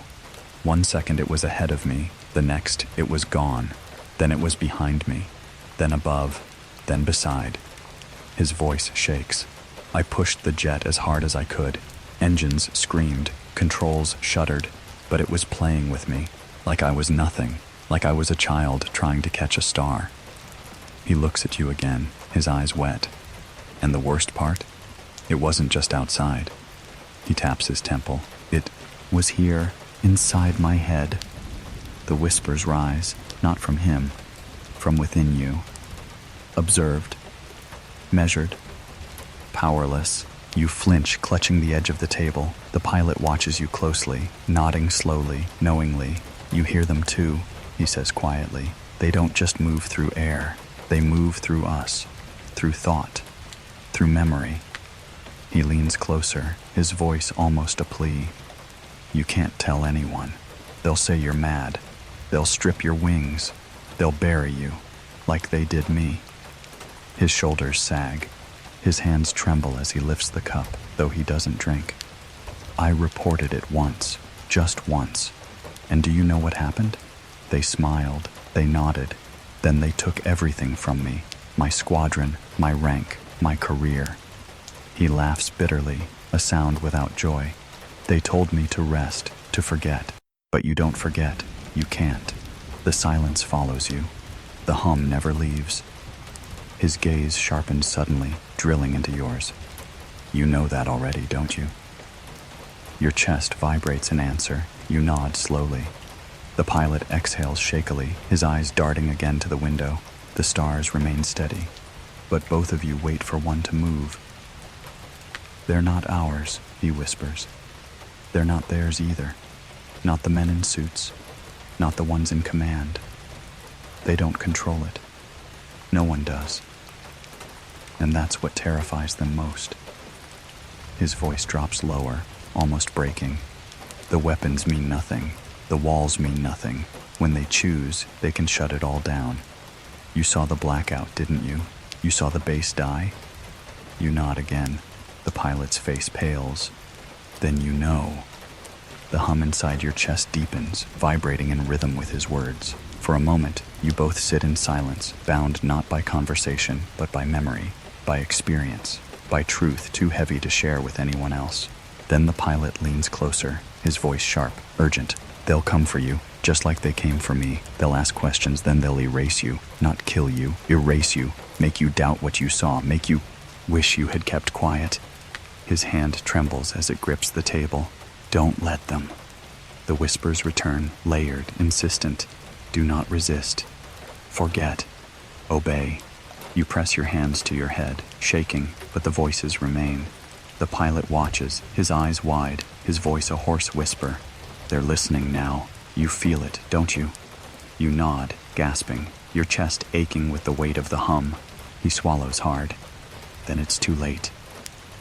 The diner feels colder now, shadows lengthening unnaturally across the walls. The neon hum outside flickers, falters, dies for a moment before returning. The waitress glances uneasily at the lights but says nothing. The pilot pushes away from the table suddenly, rising to his feet. His eyes blaze with desperation. Leave town, he says sharply. Forget the base, forget the lights. If you don't, they'll take everything from you. He steps back, his face pale, his voice breaking.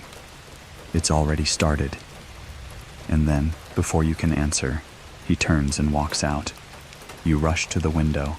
The street outside is empty. No footsteps, no shadow, no trace of him at all. The diner hums softly with life again, ordinary, unchanged. But you know what you heard, what you felt, what you now carry. The pilot's words echo in your mind. It's already started. And the whispers rise once more, soft and final. You cannot escape. You dream of a light that has no source. It hovers above you, small and silent, bright enough to illuminate your face, but not the room around you. It pulses faintly, slow and calm, like the rhythm of a heartbeat. The glow warms your skin, fills your chest, soothes your fear, even as unease curls in the hollow of your stomach. When you wake, the dream does not end, because the light is there. At first you think it's the moon, a trick of reflection through the glass, but the blinds are drawn, the curtains closed, and still the glow remains, hovering near the ceiling, round and perfect, no bigger than a child's ball, its edges soft, its center impossibly bright. You do not move, you do not breathe. It floats slowly across the room, drifting with a grace too deliberate to be chance. The glow shifts faintly between shades, white, blue, silver, painting the walls in fluid shadows. It hums softly, though not in sound. The hum is within you, vibrating in your ribs, your teeth, the marrow of your bones. You clutch the sheets, your chest rising and falling in shallow breaths. Yet even through your fear, you feel something else. Wonder. The sphere drifts closer. You raise a trembling hand, though you do not know why. The glow responds instantly, pulsing brighter, as though acknowledging you.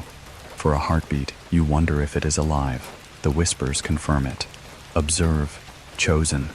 Do not fear. The words ripple through you, smooth and calm, layered like voices from a distance. They do not command. They do not threaten. They simply exist, undeniable. Your hand trembles in the air. The sphere floats closer still until it hangs just above your palm. Warmth spreads across your skin. The glow sharpens. You squint, eyes watering, but you cannot look away. Within the sphere you see movement, shapes twisting, patterns flowing like storms inside glass. For an instant you glimpse stars. Galaxies.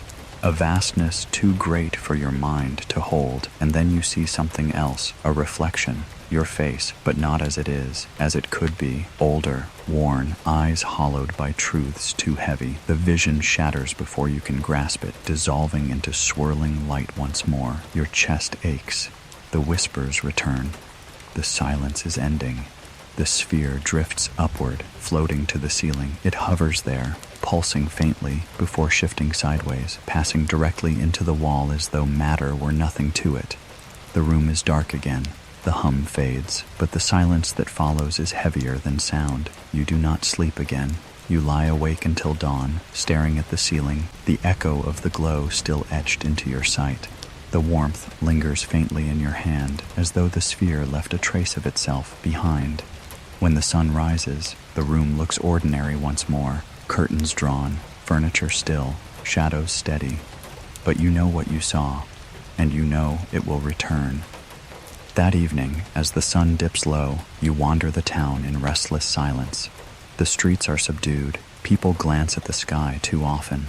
The men in suits linger still, watching from cars, their dark glasses reflecting secrets they refuse to share. You think of the pilot's words, his warning, his fear. It's already started, and you know he was right. The light is not only above, it is here, with you. That night, the glow returns. It wakes you with a pulse of warmth, soft against your cheek. You open your eyes to see it hovering inches from your face, its silver blue light washing across your skin. Your body freezes, but not from terror, from awe. The sphere hums gently, pulsing brighter with every breath you take, as though syncing itself to you. You reach again, unable to resist. This time, your fingers pass directly into the light. It is warm, weightless, alive. The hum fills you, stronger now, vibrating in rhythm with your heartbeat until the two are indistinguishable. And then the visions begin. You see the field of circles again, burned into the earth like scars. You see the triangle above the silos, its silent geometry carved into the sky. You see the pilot's wide eyes, the fear etched into his voice, and then you see more. Cities falling into shadow, towers darkening as power drains away, skies lit by fire, oceans swallowing coasts. The vision shifts. You see children playing beneath endless blue skies. You see weapons buried, forgotten. You see humanity standing at a threshold, trembling, choosing, and always the sphere pulses in your hand, whispering, "Remember." The power is not theirs. The choice is yours. You gasp as the vision shatters. The sphere withdraws, floating slowly to the center of the room. Its glow fades, dimming to a faint silver shimmer. It pulses once more, then drifts into the wall again, leaving you in darkness. The hum lingers. The silence roars. The next morning, you notice something new. On your palm, where the sphere touched, faint lines etch your skin, geometric, delicate, glowing faintly in the early light. Not a burn, not a scar, a mark. You trace it with trembling fingers. It pulses once, in time with your heartbeat. The whispers echo faintly in your mind. You are chosen. That night, sleep does not come. You lie awake, staring at the ceiling, waiting for the glow to return. Every shadow feels alive. Every flicker of light bends your breath. When it comes, you will not resist, because you know now that the sky is not the only stage. The watchers are no longer content to remain above. They are here, inside your room, inside you. You dream of voices without mouths. They drift like smoke through the corridors of your mind, layered and soft, too faint to understand, yet impossible to ignore. Sometimes they rise like thunder, shaking your chest with their weight.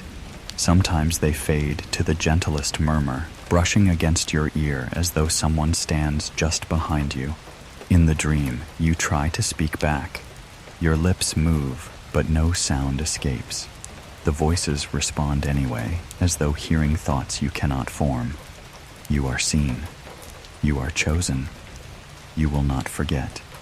You wake with those words clinging to you like cobwebs, and when you open your eyes, the silence of your room feels alive, because this time, the whispers do not fade with the dream. The day begins like any other, or at least it tries to. Sunlight filters through thin curtains. The town stirs faintly in the distance, engines, doors, the hollow rhythm of ordinary life. Yet even beneath those sounds, you hear it, a low hum, faint whispers, not outside, inside. You try to shake it off, to drown it with motion, pouring water into a glass, shuffling papers, opening drawers. But the voices weave through everything, patient, unyielding. They are not louder than the world, but they are truer. At first, you tell yourself it is memory, the echo of dreams that linger too long. But then you notice the rhythm. The voices do not drift randomly. They pulse in time with your heartbeat. You step outside. The air is cool, the horizon pale with morning haze. Neighbors pass by, nodding briefly, their faces guarded. Some glance at the sky too quickly, their eyes darting away as if afraid to look too long. And you wonder, do they hear it too? Do they lie awake at night with whispers curling in their minds? Do they feel the hum beneath their skin, or is it only you? As the day wears on, the voices sharpen, fragments grow clearer as though the static between you and them is thinning. Observe. Remember. The silence is breaking. Each word resonates, vibrating in your chest. You press your palms against your sternum, but the sensation does not leave. You hear them in the market, in the diner, on the road, always beneath the surface, always watching. By evening, you no longer try to ignore them. By evening, you know they are not going away. That night, the stars feel too close. You lie in the field, the grass cool beneath your back, the sky a dome of scattered silver. For a long time, it is steady, ordinary, but then, faintly, one star pulses, then another, then a third. The triangle returns. Your breath stills. The lights hover in silence, low above the horizon, their formation sharp and deliberate, and as they appear, the whispers swell. You are seen. You are measured. Do not resist. The hum in your chest deepens, rising in perfect harmony with the lights. You feel tethered to them, bound by invisible lines of thought and sound. You close your eyes, but the glow remains. You cover your ears, but the voices persist. There is no barrier. There never was. Visions flicker. You see yourself standing at the fence again, your hand pressed against the cold metal. You see the burned circle in the field, glowing faintly in the night. You see the pilot's haunted eyes, the sphere's warm glow in your room. Each memory overlays the other, until past and present blur. The whispers weave through them all, binding them, stitching them into a pattern too large for you to see. Then, a new vision rises. The town, your town, dark and silent, its streets empty, its houses hollow, vehicles idle, abandoned. The hillside looms, the base crouches in silence, and above it all, the sky burns with light, circles overlapping, triangles shifting, geometry alive. The whispers thunder. The silence is over. You gasp and open your eyes. The field is empty. The stars are steady. The triangle is gone. But the voices remain, softer now, but constant. You rise unsteadily, brushing dew from your clothes, your heart still pounding. The night feels wrong, too still, too heavy. You glance back at the town. For a moment, you think you see movement at the corners of streets, shadows where no one should stand. The whispers stir again. Watched. Contained. Not alone. You quicken your pace, heading home, the hum chasing you every step of the way. Sleep does not come easily. You lie in bed, staring at the ceiling, your ears straining for silence you know will never return. The whispers drift in and out, sometimes faint, sometimes sharp, always present. You wonder if you are losing yourself, if the voices are yours alone, a fracture in your mind. But then you hear something new, not inside, outside. Voices, hushed, at your window. You rise slowly, heart pounding, and draw back the curtain. Two men stand at the edge of your yard, their faces pale in the moonlight, their uniforms sharp. They speak to one another in low tones, their words too muffled to catch. But Tichan, Hen, both turn their heads, and in perfect unison, they look directly at you. The whispers surge. They know. You stumble back, gasping, pulling the curtain shut. Your body trembles, your chest aches. You collapse into the chair, pressing your palms against your face. The voices spiral within you, layered and sharp, merging into a single phrase that repeats over and over. You cannot hide. You close your eyes, whispering to yourself, though the words feel fragile, hollow. It's not real. It's not real. But you know it is. Because when you open your eyes again, the glow lingers faintly in the corner of the room. The sphere has returned. It floats silently, smaller than before, dimmer as though conserving itself. Yet its presence fills the room. The whispers sharpen, merging with its glow. You are chosen. You will not forget. The silence is ending. You stare at it, your breath uneven, your chest trembling with the hum.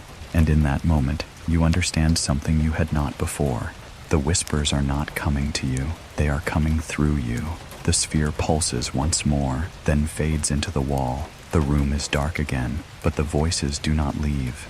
They linger, softer now, woven into the rhythm of your breath, the beat of your heart. You lie awake until dawn, knowing sleep will not come. Because the whispers have returned, and they will not stop. You dream of books with blank pages. You open them one by one, histories, reports, journals, and each begins full, brimming with words, diagrams, photographs.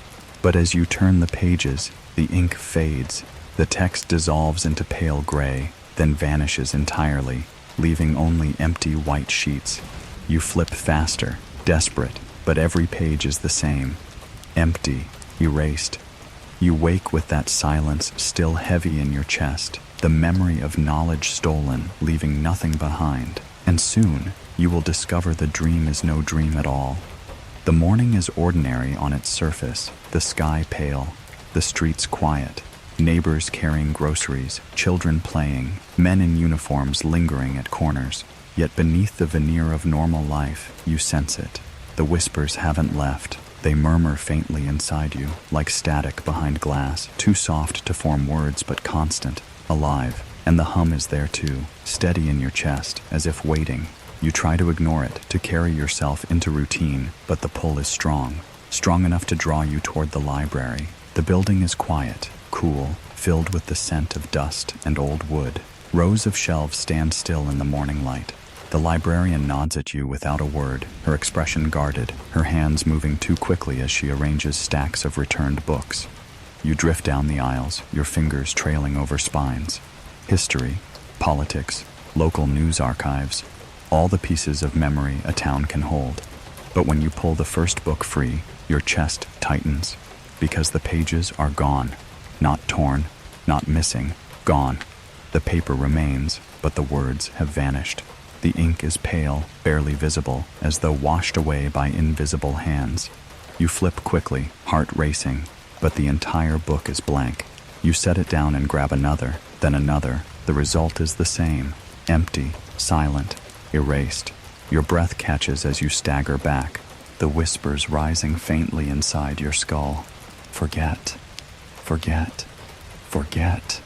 You clutch your head, whispering to yourself, no. No. But the silence of the shelves answers back. The librarian glances at you, her eyes wide, her hands frozen in mid-motion. For a moment you think she might say something, but instead she turns quickly away, retreating into the back room. Your chest vibrates harder. You grab a newspaper archive from the shelf, the binding creaking as you open it. Headlines blur into nothing, photographs dissolve into blank gray. The entire record of yesterday, last month, last year, gone. It is not only books, it is time itself being stripped away. You stumble from the shelves, pushing into the town records office next door. The clerk behind the counter looks up, startled, but you don't wait. You pull open drawers, rifling through files. At first, you find pages filled with typewritten lines, but the deeper you dig, the paler they become, until entire folders are blank. Birth certificates, death certificates, reports, names, dates, all gone, as though none of it ever existed. The whispers deepen, vibrating through your chest until your teeth ache. You will not remember. You will not tell. This is not for you. You stagger outside, gasping, your vision swimming. The town feels different now, hollow, emptied. You look at faces in the street and wonder, do they remember what's been lost? Or has it already been taken from them too? You want to ask, you want to shout, but when you open your mouth, no words come, only silence. You close your eyes, trembling, pressing your hands against your chest as though to silence the hum inside you, but it is no use. The whispers rise again. Silence the record. Silence the witness. That night, you sit at your desk, staring at your own journal. The pages are filled with your writing, memories of lights in the sky, of the cold metal fence, of the burned patch in the field, of the pilot's warning. You flip through them quickly, relieved to see the ink still strong. But as you watch, the words begin to pale. One line, then another. The ink dissolves before your eyes, fading into nothing. You clutch the book to your chest, shaking. No, you whisper, not this, not mine. But the whispers inside you answer, yours is ours.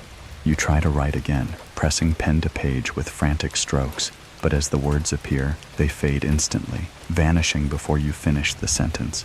You press harder, carving into the paper, but the page remains blank. You drop the pen, your breath ragged, your body trembling. The whispers swell, louder now, merging into one voice. There will be no record. Sleep is no escape. That night, the dream returns. You walk through endless shelves, libraries that stretch beyond sight, archives filled with drawers and files. At first they are full, histories, names, stories. But as you walk, the words dissolve. Entire shelves fade into emptiness. Entire histories collapse into silence.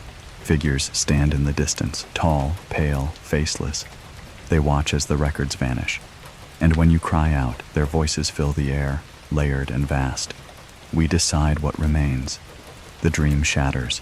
You wake with the hum still vibrating in your chest, the silence heavier than sound. By dawn, you realize something you had not before. The lights are not only above, the watchers are not only outside, they are within memory itself, and what they do not wish remembered will not remain. You rise, trembling, and glance toward the window. The sky is pale, the horizon still. Yet in that silence, you hear the final whisper, faint but absolute. The erasure has begun, and you know nothing will ever be safe again. You dream of footsteps. They are steady, measured, echoing through empty streets at night. No matter how fast you walk, they remain behind you, never closer, never farther, always in rhythm with your own. You glance back again and again, but the road is empty. Only shadows stretch long beneath the glow of street lamps. Still, the sound does not stop. You wake with your heart racing, the echo still in your ears. And when you step outside that morning, you realize the footsteps have followed you into waking life. The town feels altered, not visibly, not in any way you could name, but different all the same. Conversations falter as you pass, curtains twitch closed too quickly, vehicles idle longer at corners, and then you see them. Two men, dressed in dark suits, standing at the far end of the street. Their posture is rigid, their faces unreadable behind black glasses. They do not speak, they do not move, but their presence is heavy, undeniable. You turn away, forcing your steps toward the market. Yet when you glance back, they are closer, always behind you, always following. The whispers rise faintly, curling inside your chest like smoke. Watched, measured, contained. You press a hand against your ribs, trying to quiet the vibration, but the hum only deepens. At the market, you pretend to browse. Apples, bread, bottled milk. But your eyes flick constantly to the glass. where reflections betray what you fear. The men stand at the edge of the square, still as stone, their gazes hidden but unrelenting. When you leave, they leave too. The pattern continues through the day. At the diner, they sit 2 booths away, hands folded, untouched cups of coffee before them. At the library, they stand in the aisles, their presence pressing on your shoulders, their silence louder than whispers. Everywhere you go, they follow. The footsteps return in your mind. The dream, alive and through it all, the voices deepen. Do not resist. Do not remember. You are not alone. By evening, the pressure is unbearable. You walk faster, turning corners sharply, weaving through alleys, yet no matter how far you go, the men remain, always behind, always there. You reach the edge of town, where the fields stretch wide beneath a darkening sky. The air is heavy with the scent of soil, the distant hum of insects. You pause, breath shallow, scanning the horizon. The men stand at the road's edge, waiting. You take a step into the field. They follow. The corn rises tall around you, leaves brushing against your arms, stalks swaying gently in the evening breeze. The path you cut feels endless, narrow, suffocating. You glance back often, but the men are always there, their dark forms shifting between the rows, their pace unbroken. Your chest vibrates harder now, the hum filling your ribs, your throat, your teeth. The whispers sharpen, fragments breaking through like lightning across a storm. Escape. No escape. We are here. You stumble faster, deeper into the rows, your breath ragged, your heart pounding, but the footsteps never falter, always behind. You burst into a clearing at last. The sky opens above you, vast and heavy with stars. For a moment you think you are free. The men cannot reach you here. The hum softens, the whispers fade. You collapse to your knees, clutching the grass, staring up at the heavens for solace. And then you see it, the wandering star. It pulses once, bright and sharp. Then again, and the whispers roar. You are seen. You are chosen. The hum surges through you, lifting you from the ground. Your vision blurs, your chest rattles with impossible rhythm. And when you look back at the field's edge, the men are there still, watching, waiting, their faces pale in the glow of the star above. The light intensifies, flooding the clearing with silver fire. Shadows stretch, bending unnaturally across the ground. The men remain motionless, their suits black against the brilliance, their eyes hidden but fixed. You cry out, though the sound is lost in the hum. What do you want? The whispers answer instead. Observe. Remember. Do not speak. The light bursts once more, then vanishes. Darkness returns, and the men are gone. You stagger home, trembling, your thoughts fractured. Did they vanish with the light? Were they ever truly there? Or are they shadows of something greater, human vessels bound to secrets too vast for the world to hold? The hum lingers in your chest. The silence around you roars, and when you reach your door, you find something waiting. An envelope, unmarked, plain, resting against the step as though placed there just moments before. Your hand shakes as you pick it up. The paper is cold, stiff. Inside is only a single sheet, blank. You stare at it for a long time, your breath shallow, and then, faintly, the whispers rise once more. The erasure has begun. That night, the dream returns. You walk through empty streets, footsteps echoing behind you. You turn corners, cross alleys, climb hills. Always the same sound, always the same rhythm. At last, you stop and spin around, and for the first time, you see them clearly. Dozens of men, all identical, all in suits, all in dark glasses, their faces blank, their mouths closed. They step in unison, their boots striking the ground with perfect rhythm. The whispers thunder, filling the night. You cannot hide. You cannot run. You are ours. The dream shatters. You wake gasping, sweat damp on your skin, the echo of footsteps still pounding in your ears. You rise and stumble to the window. The street is empty. The houses sleep. But in the silence, you know they are there, waiting, watching, following. You dream of paper, not blank like the disappearing files, but marked, scarred with ink. A map stretches wide across a table, its surface pale, its lines thin, delicate. At first, it seems ordinary. Roads traced, rivers winding, towns labeled in careful script. But then you notice the circles, dozens of them, each drawn in the same shade of red, each marking a place you do not recognize, yet feel you know. They pulse faintly in the dream, glowing like open wounds. And as you lean closer, you realize the circles are not ink at all. They are burns, scorched into the paper, etched with heat from a hand not human. You wake before you can count them all, and when morning comes, the map will find you. The day begins quietly, though the silence feels heavier than usual. The town moves like it always does, doors opening, cars starting, voices drifting. But beneath the rhythm of life, you feel it again, the pull. It draws you to the library, though the shelves remain hollow, their words erased. It draws you past the diner, where conversations halt as you pass. It draws you toward the abandoned building near the edge of town, where boards cover windows and dust thickens the air. And it is there, in the shadows, that you see it. A folder, left on a broken chair, waiting. Your hands tremble as you lift it. The paper inside is yellowed, creased, fragile with age. At first, it is ordinary. Reports typed on thin sheets, names and dates you barely understand. But deeper within, you find it. The map. Unfolded, it stretches wide, filling the desk with pale color. Roads, rivers, towns, all there. And over them, red circles. Some small, some wide, but always red. You lean closer, tracing their edges. Many cluster near the base, near the silos. Others spread farther, into valleys, across ridges, near other towns you've heard of only in passing. Each circle burns into your sight, impossible to ignore. And as you stare, the whispers rise. Sights.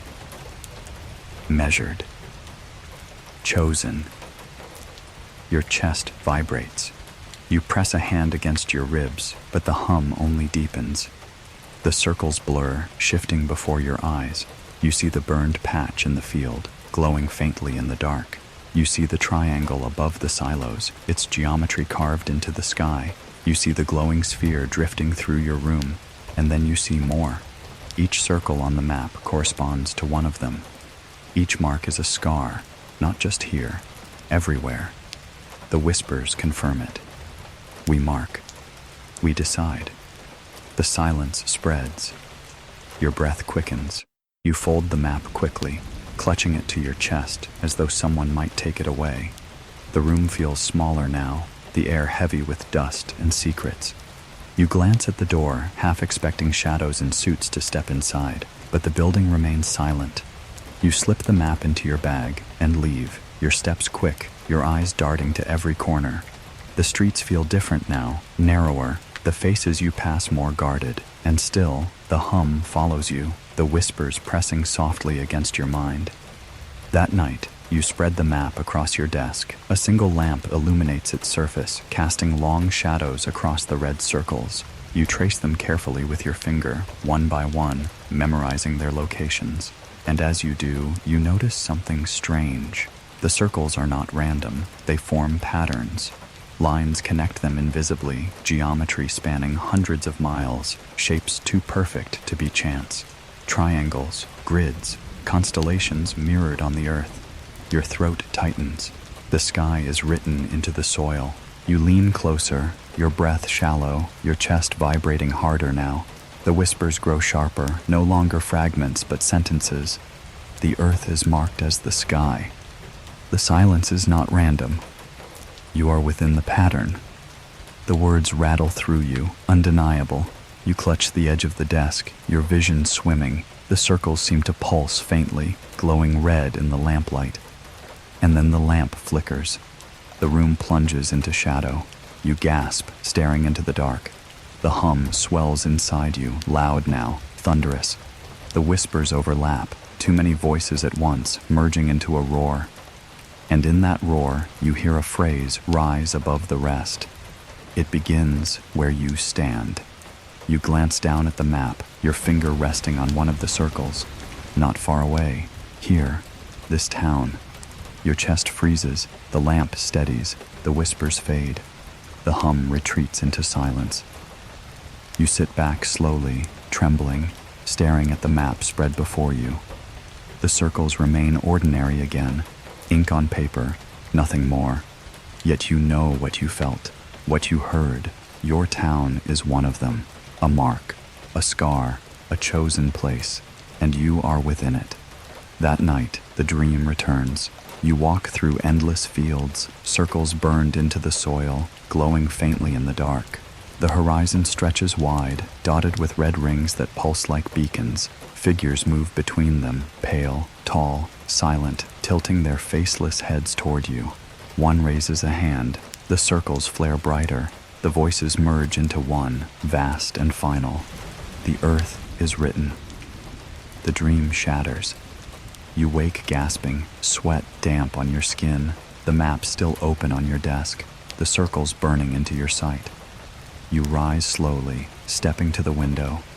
The sky above is ordinary, filled with stars.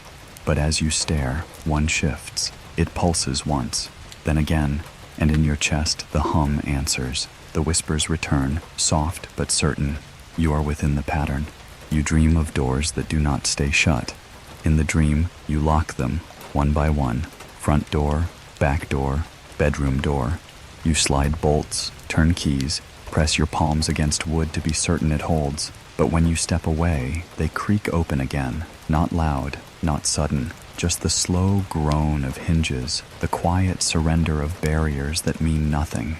You wake with the sound still in your ears, and when you look toward your own door, you wonder if it has already begun. The night is thick. Moonlight drifts faintly through the curtains, pale silver painting the floorboards. The air feels heavy, pressing down on your chest, filling your lungs with the scent of dust and something sharper. Ozone, metallic, electric. The house is silent, too silent. No hum of the refrigerator, no creak of the walls, not even the wind, only your own breathing, and beneath it, another rhythm, soft, deliberate. Footsteps. At first you tell yourself it's memory, the dream lingering, but then the sound grows clearer, a faint shuffle on the floorboards, a shift of weight. Someone is in the house. Your body stiffens, every muscle locked in place. You hold your breath, listening. The steps move slowly down the hallway, pausing between each one, as if measuring, as if listening in return. Your chest vibrates faintly. The hum has returned, alive beneath your ribs, pulsing in rhythm with the footsteps. And then the whispers come. We are here. Do not resist. You close your eyes, clutching the sheets tighter. Part of you wants to run, to bolt upright and throw open the window, but you cannot move. The weight is too heavy, the silence too loud. The footsteps stop outside your door. The handle does not turn, the hinges do not groan, but still the door opens. Slowly, silently. You know without seeing. You feel the air shift, cooler now, thicker. You are not alone. Shapes stand in the doorway. At first are shadows, darker than the dark around them, tall and thin. They do not step forward, but their presence presses into the room, bending the air, making each breath shallow. Your eyes adjust slowly. The figures sharpen, tall, slender, pale, heads elongated, eyes too large, too black, absorbing the faint light. They do not blink, they do not breathe. And yet, you feel their gaze pierce through you, cold and endless. The whispers flood your skull. Observed. Measured. Do not resist. The hum deepens, shaking your chest, rattling your teeth. You clutch the sheets tighter, your body trembling. The figures do not move, yet you feel surrounded, held in place by a force unseen. Then one of them lifts a hand. The movement is slow, deliberate, graceful. The air ripples faintly as it does, as though reality itself bends around it. The sphere appears. It blooms from nothing, small and glowing, hovering above the figure's palm. Its light washes the room in silver blue, shadows bending and twisting across the walls. It drifts forward slowly, floating toward you. Your breath catches. The sphere stops inches from your face. The warmth spreads instantly across your skin, sinking deeper, filling your chest, your veins, your bones. The hum within you syncs perfectly with its glow, and then the visions come. You see the map again, spread wide across your desk, the red circles glowing faintly. You see the burned patches in the fields, the triangles above the silos, the pilot's wide, haunted eyes. But you see more this time. A network of circles spreading farther than you imagined, stretching across countries, continents. Entire patterns etched into the earth, entire skies mirrored below. You see people standing at the edges, like you, ordinary, fragile, trembling, each one marked, each one chosen. The whispers merge into a single phrase. The pattern is alive. You gasp, but no sound escapes. The figures remain silent, unmoving, their gaze endless. The sphere pulses brighter, then drifts closer still until it touches your forehead.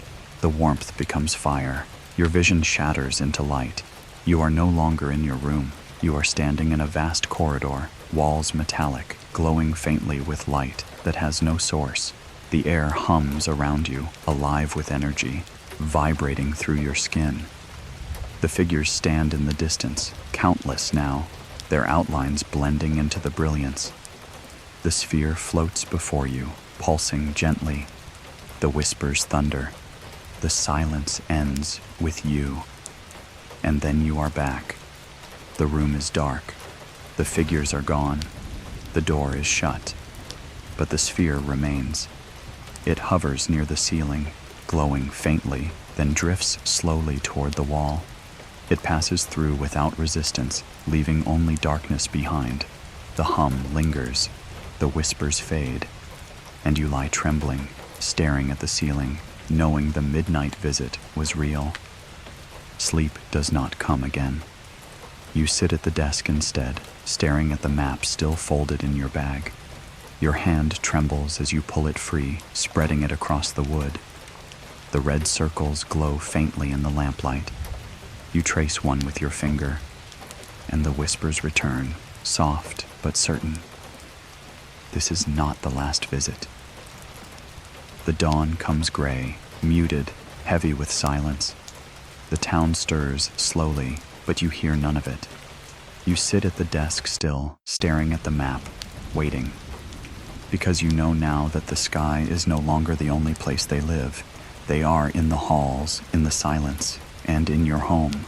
You dream of a voice that belongs to no one. It crackles through static, rising and falling, words half-formed, sentences cut short. Sometimes it sounds human, low and weary, like a man speaking in secret. Other times it twists, layered and strange, a chorus of tones bending together in ways no radio could hold. In the dream, you lean closer to the speaker, straining to understand. But the more you listen, the more you realize the voice isn't coming from the tape at all. It is coming from you. You wake with the sound still humming faintly in your ears. The house is quiet, the air thick with the scent of dust and ozone, the remnants of the midnight visit clinging to the corners. The map with its red circles remains on your desk, folded neatly, though you know it waits. But today, it is something else that draws you. A rumor, whispered in the diner, passed from table to table, carried on lips too quick to hold the words long. A tape, a recording, a piece of evidence that survived. You hear about it first from a man seated 2 stools down, his voice low as he stirs his coffee. He leans toward his companion, whispering just loud enough for fragments to reach you. Audio, not erased, shouldn't exist. Your chest tightens. The hum within you stirs. You try to focus on your food, but your ears strain for more. Locked away, the man continues. Someone made a copy, old tape, from the base. His companion glances around nervously, lowering his voice. You catch only 2 more words. Don't listen. But you will, because you cannot resist. The trail leads you to the outskirts of town, where an old storage building slouches against the edge of the trees. Its windows are broken, its doors weathered, its roof patched with rust. The hum grows stronger as you approach, vibrating in your chest, in your teeth, in your very bones. Inside, the air is stale, heavy with dust, and the faint, metallic scent that has followed you since the beginning. The room is cluttered with crates, broken chairs, forgotten shelves, and on one of those shelves, half buried in dust, you see it. A small black case. Your hands tremble as you pull it free. The latch clicks faintly. Inside lies an old cassette, its label yellowed, its edges worn. You stare at it for a long time, breath shallow, chest vibrating harder with each passing second. The whispers stir faintly in your mind. Do not listen. It is not for you. Erase, but your fingers close around it anyway, because you must. That night, back in your room, you set the tape on the desk. The lamp glows softly, shadows stretching long across the walls. The map lies beside it, its red circles watching silently. You pull the old player from the closet, its buttons stiff with disuse. You slide the tape inside. The hum swells in your chest. Your hand hovers above the play button. The whispers grow louder. Stop. Forget. Obey. You press play. At first, only static. A soft hiss, steady and endless, filling the air like the breath of something vast. Then, faintly, a voice. Low, human, male. It crackles through distortion, words breaking, fragments carried across decades. Lights, over the silos. Systems dead. No control. Your breath catches. Men in panic. Silence everywhere. We couldn't move. Couldn't breathe. The voice falters, drowned in static. Then, another voice rises. Not human. It is layered, hollow, stretched across tones no throat could produce. Each syllable echoes inside your skull, vibrating deeper than sound. Observe. Measure. The silence is chosen. You stagger back, the player rattling faintly on the desk. The room feels smaller, the air thick. The whispers are no longer inside you alone. They are here, in the machine, in the tape, alive. The voices overlap, human and not, merging into chaos. Sigh, stems offline. We decide. This can't be real. The power is not yours. You slam the stop button. The room falls silent. Your chest heaves, your skin damp with sweat. The tape sits motionless in the player, but the hum lingers still. You stare at it, trembling, torn between fear and wonder, because you know this should not exist. And yet it does. Proof. That night, sleep does not come easily. When it does, the dream follows. You stand in a room filled with machines, their lights flickering, their tapes spinning endlessly. Voices rise from all of them, some human, some not. Reports, whispers, orders, warnings. You reach to pull one free, but the moment you touch it, the words vanish, the tape dissolving into ash in your hand. The figures appear then, tall, pale, faceless. They stand among the machines, silent, watching. One tilts its head, the whispers thunder. There will be no record. The dream shatters. You wake with a gasp, the hum still alive in your chest. The tape remains on the desk, the player beside it, silent now. You wonder if you imagined it. You press play again. Static fills the air, but this time, no voices rise, no reports, no whispers, only silence. The recording is gone.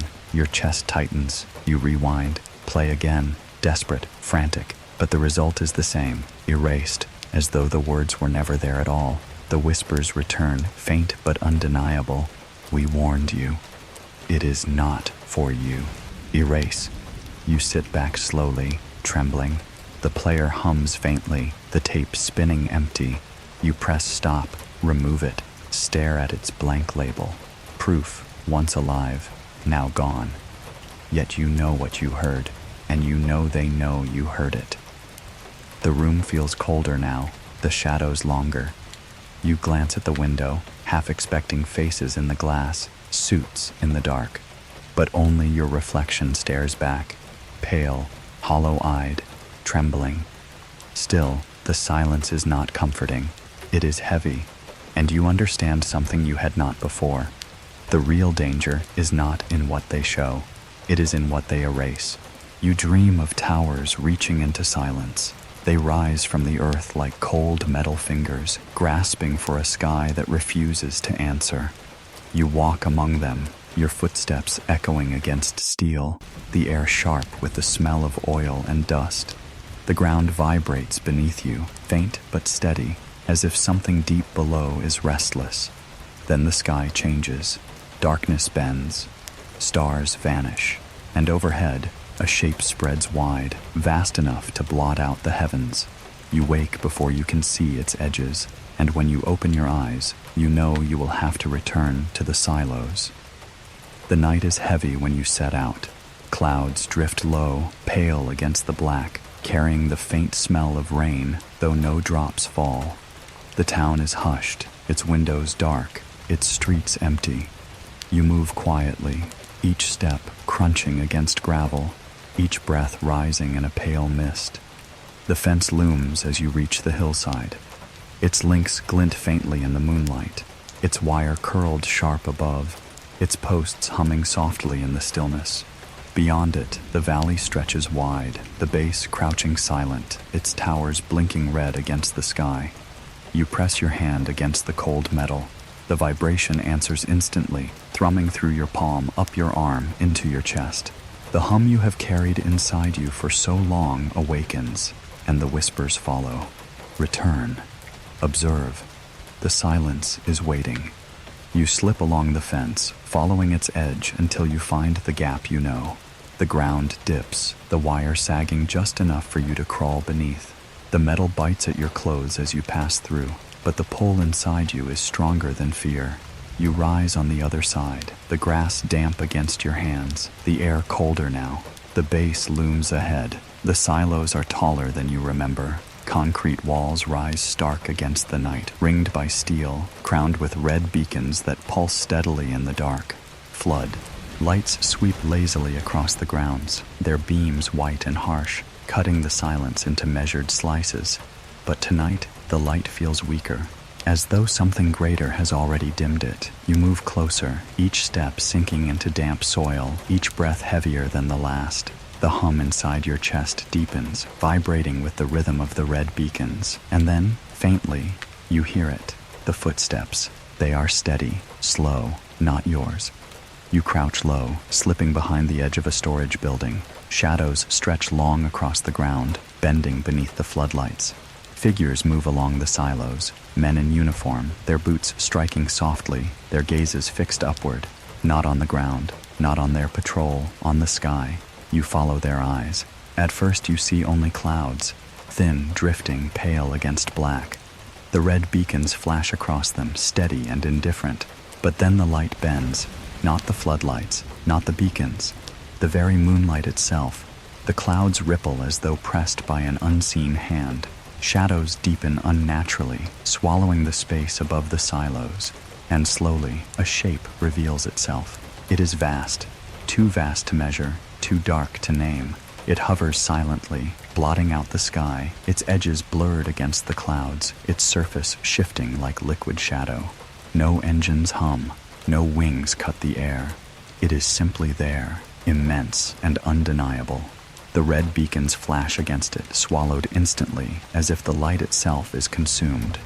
The soldiers below stand frozen, their faces pale in the glow of the floodlights. Some clutch their weapons, but none raise them, because they know, as you do, that no weapon here means anything. The hum in your chest rises, sharper now, rattling through your bones, shaking your teeth. You press your hands against the ground to steady yourself, but the vibration seeps into the earth, into the silos themselves, and then the whispers come, not faint, not soft, thunderous. Observe. Silence. The power is not yours. You clutch your head, gasping, the words echoing through you, shattering thought, dissolving fear into awe. The soldiers fall to their knees. A beam of light descends. It is not harsh, not blinding, but pure, white and silver, soft as moonlight, yet stronger than the sun. It falls directly onto one of the silos, bathing it in brilliance. The ground trembles, metal groans, and deep within, you feel systems shutting down, circuits silenced, power drained. The whisper sharpens, singular, final. The silence is chosen. You stumble back, trembling. The beam vanishes. The tremor ceases. But the silo remains altered. You cannot see it, not with your eyes, but you feel it. The same way you felt the burned patch in the field. The same way you felt the mark on your skin. It has been touched, claimed, changed. The shadow shifts above, its vastness stretching wider, darker, swallowing more of the sky. For a moment, you think it will descend fully, pressing itself into the earth. But instead, it hovers, waiting, its silence heavier than thunder. The soldiers remain frozen, their gazes locked upward, their breaths shallow. You can almost hear their thoughts, prayers, curses, denials. The whispers weave through them all. We are here. We decide. Remember. Your knees weaken.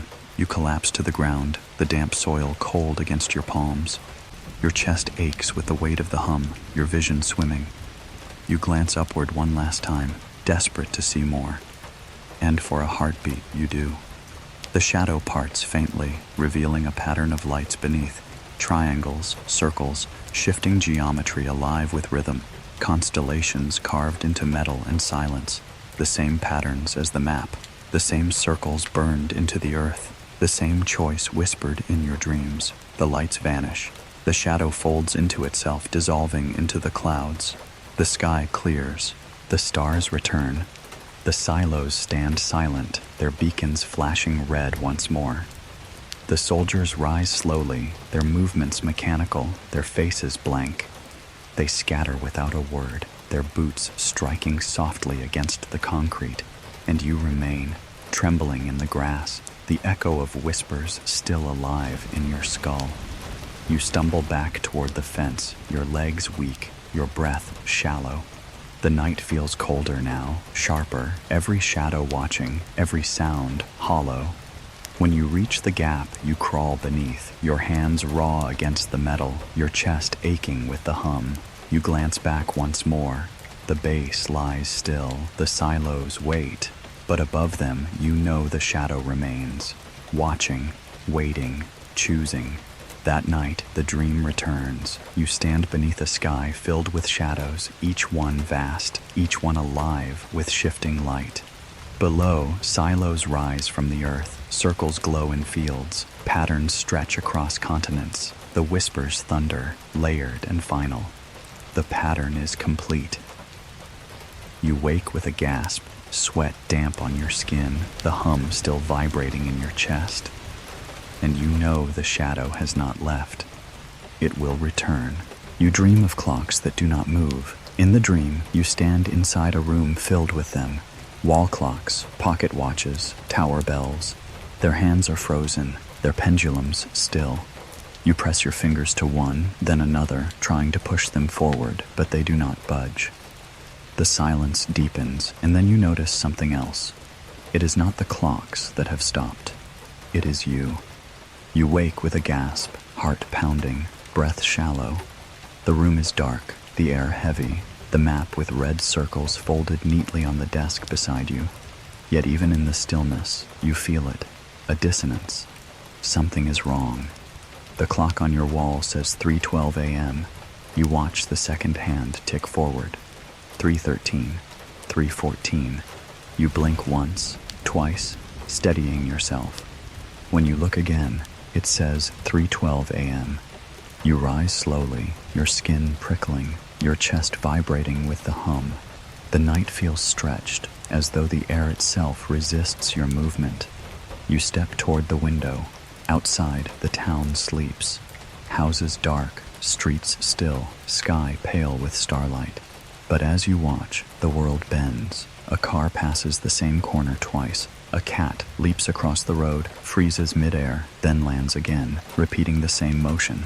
Time loops, quietly, calmly, wrong. You slip outside, breath misting in the cool air. The night is hushed, unnaturally so. Each step feels slow, elongated, as though you are walking through water. The world around you bends faintly, shadows stretching and collapsing without pattern. The whispers rise, soft but insistent. Observe, not aligned. You are between. You clutch your chest, the vibration deepening, rattling through your ribs, your teeth. And then, for a moment, the world freezes entirely. The air holds still, the trees halt mid-sway, the clouds stop drifting. Even your breath suspends in your throat. You are caught in silence, and in that silence, you see them. Figures, tall, pale, faceless, standing at the edge of the street. They are motionless, yet their presence fills the frozen world. One lifts its head slowly, tilting as though listening. The whispers thunder. Time is not yours. The world lurches, movement floods back. Trees sway, clouds drift, your lungs burn with air. You stumble forward, gasping, the hum sharp in your chest. But the figures remain. They watch, they wait, and when you blink, they are gone. You flee toward the hillside, drawn once more to the fence, the base beyond. The grass bends damp beneath your shoes, the air thick with ozone. The red beacons above the silos flash steadily, indifferent to the bending of time. But as you stare, the light falters. One flash, two, then it repeats the same interval again. The beacons are caught in the loop, and the ground trembles beneath your feet.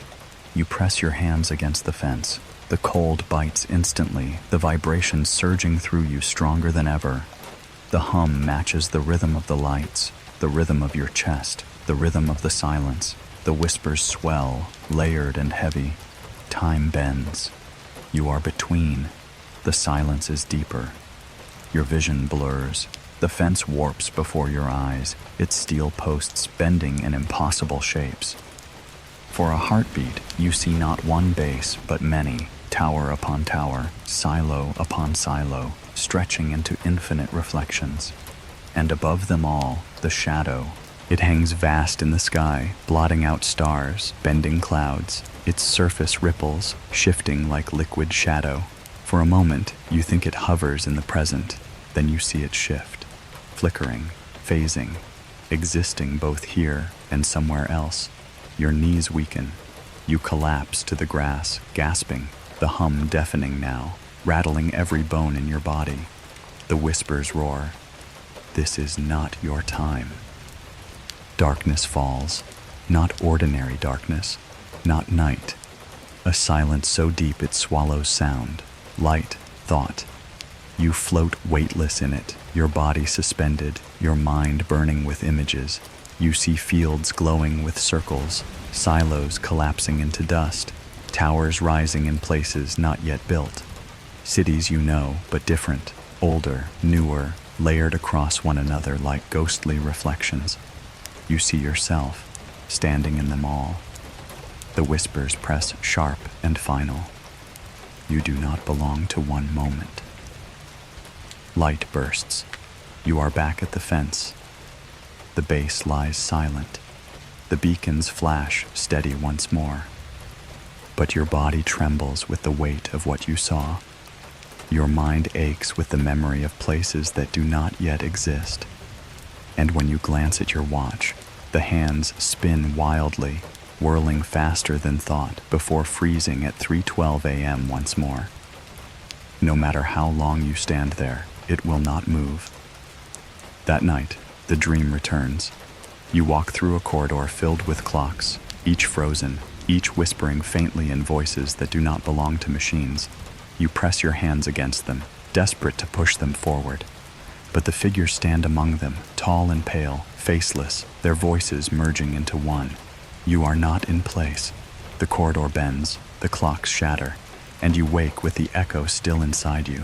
You sit upright in bed, staring at the window, the night beyond pale and still. The map lies folded on the desk, the red circles waiting. The tape rests beside it, blank once more. But the silence that fills the room is different now. Not empty, not quiet. Out of place.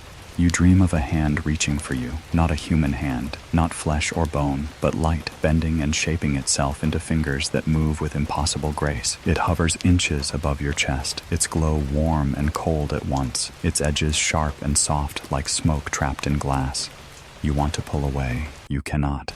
The hand of light presses gently against your heart, and in that moment, you are no longer yours.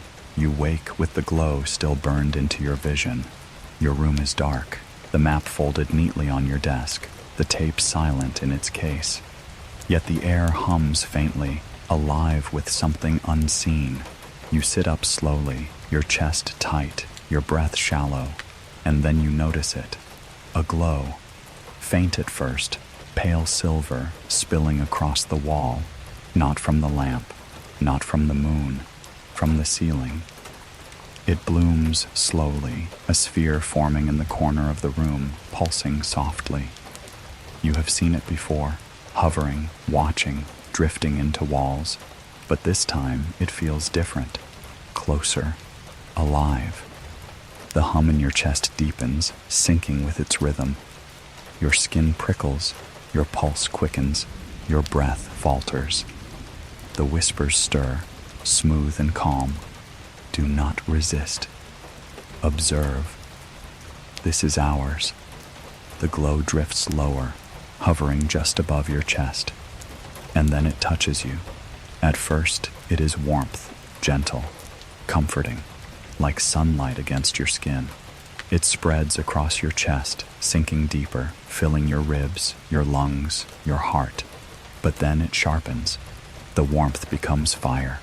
The fire becomes vibration. Your entire body hums with it, shaking from within, every nerve alive with impossible sensation. You clutch the sheets, gasping, but the glow holds steady. It presses deeper, and the visions begin. You see the silos again, bathed in silver light, their systems dying in silence. You see the map, its red circles glowing brighter, connecting into constellations across the earth. You see the shadow above, vast and endless, bending the sky into silence. But then you see more, yourself, standing not here, not now, but in countless places, fields, towns, cities, always beneath the same glow, always marked by the same hum, always chosen.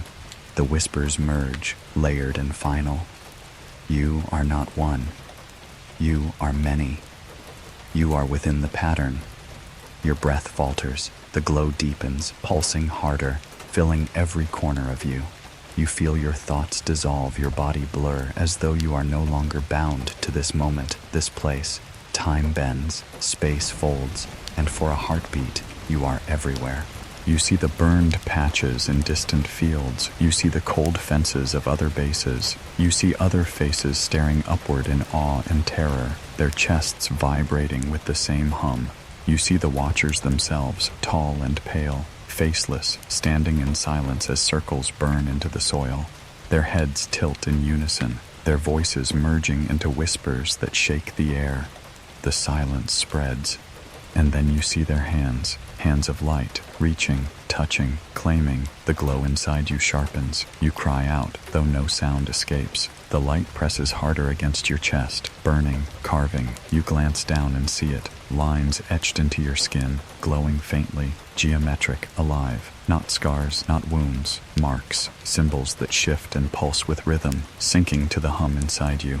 The whispers rise once more. Marked, measured, remember. The glow withdraws, slowly, gently. The pressure eases, the warmth fades, but the marks remain. You sit trembling, sweat damp across your skin, your chest burning with the faint glow of symbols too precise to be chance. You press your hand against them, but they do not fade. They pulse once, in rhythm with your heartbeat, and you know they are permanent. The sphere drifts upward again, hovering near the ceiling. It pulses once, twice, then fades into the wall, leaving only silence behind. But the silence is heavier now, because you are not only a witness, you are marked. That night, the dream returns. You stand in a vast field, circles burned into the earth stretching endless in every direction. Other figures stand with you, faces familiar and strange, eyes hollow and bright. Each one bears the same marks across their chests, glowing faintly in the dark. Above, the sky ripples with shadows. Triangles shift, circles burn, constellations move. The whispers thunder. You are chosen. You are within the pattern. The silence begins with you. The dream shatters. You wake gasping, the glow still faint across your chest. The room is dark, the air still, the silence absolute. But you know now that nothing will ever be the same, because the light has touched you, and it will not let go. You dream of faces without mouths. They watch you from across an endless field, dozens of them, pale, smooth, featureless. Their eyes are vast, black, endless, reflecting not the stars above, but something deeper, shapes and lights that twist beyond sight. They do not move, they do not speak, but you feel their presence inside you, pressing into thought, bending memory. You wake before they step closer, and yet, when you open your eyes, you know they are not far. The night air feels colder when you step outside. The town is hushed, the streets empty, the lamps humming faintly with pale yellow light. But the silence is heavier than usual, as if every shadow waits, as if every window hides something watching. The hum in your chest stirs immediately, vibrating faintly beneath your ribs. You press a hand against it, but it only grows stronger. The whispers rise softly. You are seen. Do not resist. They are here. You walk toward the hillside, toward the fence, toward the valley beyond. The ground crunches beneath your shoes, damp with night dew, cool against your skin. The air tastes metallic, sharp, the scent of storms that never come. And then you see them. At first, they are shadows, tall, thin, standing at the edge of the field. Motionless, silent, blending with the night. You blink once, twice, expecting them to fade. But they remain, and slowly, they step forward. The beings emerge from the dark with impossible grace. Their bodies are long, limbs delicate, their skin pale as ash beneath the moonlight. Their heads are smooth, their eyes vast and black, endless pools that reflect nothing. They do not speak, they do not breathe, yet their presence roars louder than sound. The hum inside you sharpens instantly, sinking to theirs. Your knees weaken, your chest aches. You clutch the fence for balance, but the vibration surges through it too, alive, endless. The whispers thunder, observed, measured, known. You stagger back, trembling. The beings move closer, their steps silent, their forms bending the air around them. They do not walk so much as glide, their motions too smooth, too steady. The moonlight bends against their skin, warping faintly, as though their presence distorts the world itself. They stop a few feet from you, tall, faceless, silent. Their eyes fix on you, unblinking, endless. Your breath falters, and then one of them raises a hand. It is long, thin, delicate, pale. The fingers curve gracefully, too many joints, too much precision. The hand hovers in the air, still and steady, then points directly at your chest. The hum inside you explodes. Your body shakes, your teeth rattle, your skin prickles. You collapse to your knees, clutching your chest, gasping, and the whispers rise again. Marked, measured. Remember, the symbols across your skin glow faintly, pulsing with rhythm. And the beings do not look away. The silence deepens, not empty, not still, alive. You realize then that silence is not their absence. It is their language, their presence, their command. Every step they take bends silence into form. Every gaze they cast fills silence with meaning. You are drowning in it. And yet, beneath the weight, a strange calm spreads. It is not only terror, it is wonder. The beings move in unison, their heads tilt slowly, as though listening. Their hands rise together, long fingers spreading gracefully, and above them, the sky bends, clouds ripple, Stars vanish. A shadow spreads wide, vast and silent, blotting out the heavens. Its edges blur, its surface ripples, geometry flickering faintly across it. Circles, triangles, patterns alive with rhythm. The beings tilt their heads farther, their hands still raised, and the whispers merge into one final phrase. The silence is complete. The ground trembles, the silos below groan, their systems dying. Floodlights blink, then vanish. Red beacons falter, their rhythm broken. The valley falls into black, and still, the beings stand before you, unmoving, unblinking, endless. Their gaze pins you in place. Your body shakes, your chest burns. The symbols across your skin glow brighter, and you realize something terrible. They are not here for the silos, they are here for you. The shadow above pulses once. The beings lower their hands. The hum inside you softens, though it does not fade. Slowly, they step back, their forms blending once more into shadow. One by one, they vanish into the night, leaving only silence behind. But the silence roars louder than sound, and you know they have not gone. They are everywhere. That night, the dream returns. You stand in an endless field, the beings arrayed in perfect rows before you. Dozens, hundreds. Their eyes fix on you, endless, unblinking. Their hands rise in unison, fingers spread wide. Above them, the sky bends into shadow. The whispers thunder, vast and final. You are within us. You are not alone. The dream shatters. You wake gasping, sweat damp across your skin, your chest still glowing faintly with the marks. The room is silent, the air heavy, the window dark. But you know the beings remain, not outside. Inside, you dream of words without sound. They do not pass through air, they do not leave lips. They arrive whole, already formed, heavy in your mind as though you thought them yourself. They are simple at first. Single words, sharp and precise. Rise. Look. Obey. But then the words grow longer, layered, unbroken sentences flowing into you like rivers. You try to cover your ears, to block them, but they do not stop. Because they are not outside.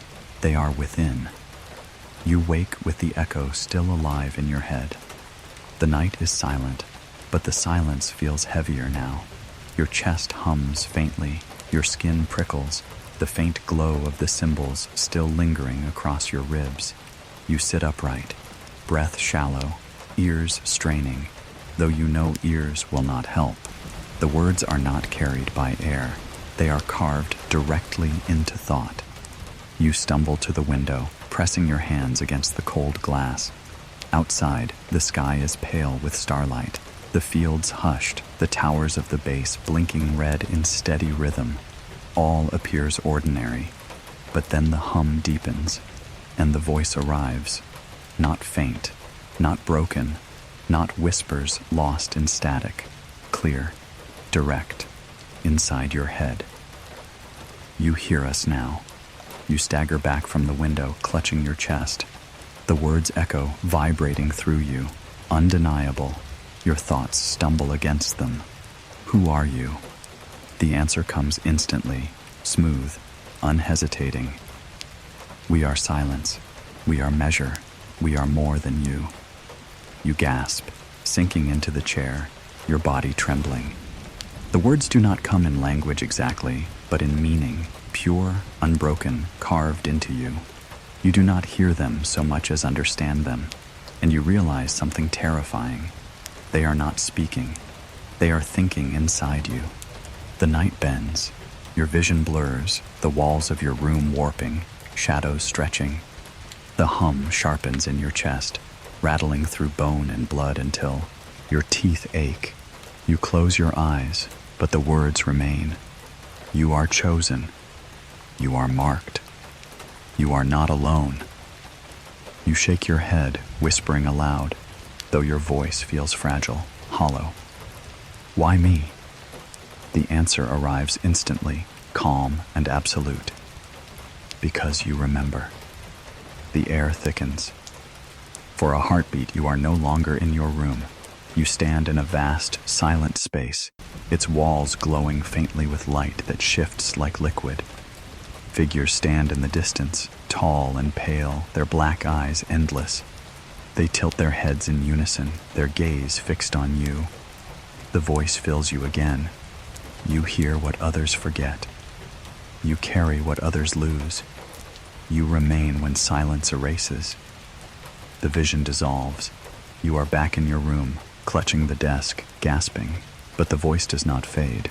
It shows you images, circles burned into fields, glowing faintly beneath the stars, maps with red rings stretching across continents, towers falling silent, weapons dying without touch. You see other faces too, people like you, their eyes wide, their skin marked faintly with glowing symbols. Each trembles, each listens, each hears the voice inside them. You are not one. You are many. The pattern lives. Your chest aches. You whisper again, trembling. What do you want? The answer comes sharp, final. To decide. The hum deepens. Your vision bends once more. You see two paths stretching before you.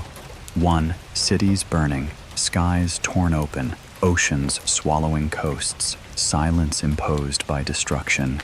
The other, peace. Weapons buried, skies clear, silence chosen willingly. The voice cuts through both visions, calm and heavy. The power is not theirs. It is not yours. It is ours. You collapse onto the floor, trembling, the glow across your chest pulsing with rhythm. The voice softens, fading but not leaving. You will hear us again. You will answer. And then silence. But silence no longer means absence. Silence now means listening. That night, the dream returns. You walk through endless corridors, your footsteps echoing against walls that shift with light.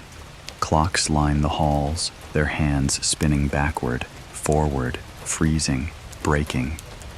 Each clock whispers words without sound, sentences bending into your thoughts. You press your hands against your ears, desperate, but the words remain. The beings appear then, tall and pale, their eyes endless. They move closer, their gaze burning into you, and the voice merges with theirs, thundering. You are within us. You are part of silence. The dream shatters.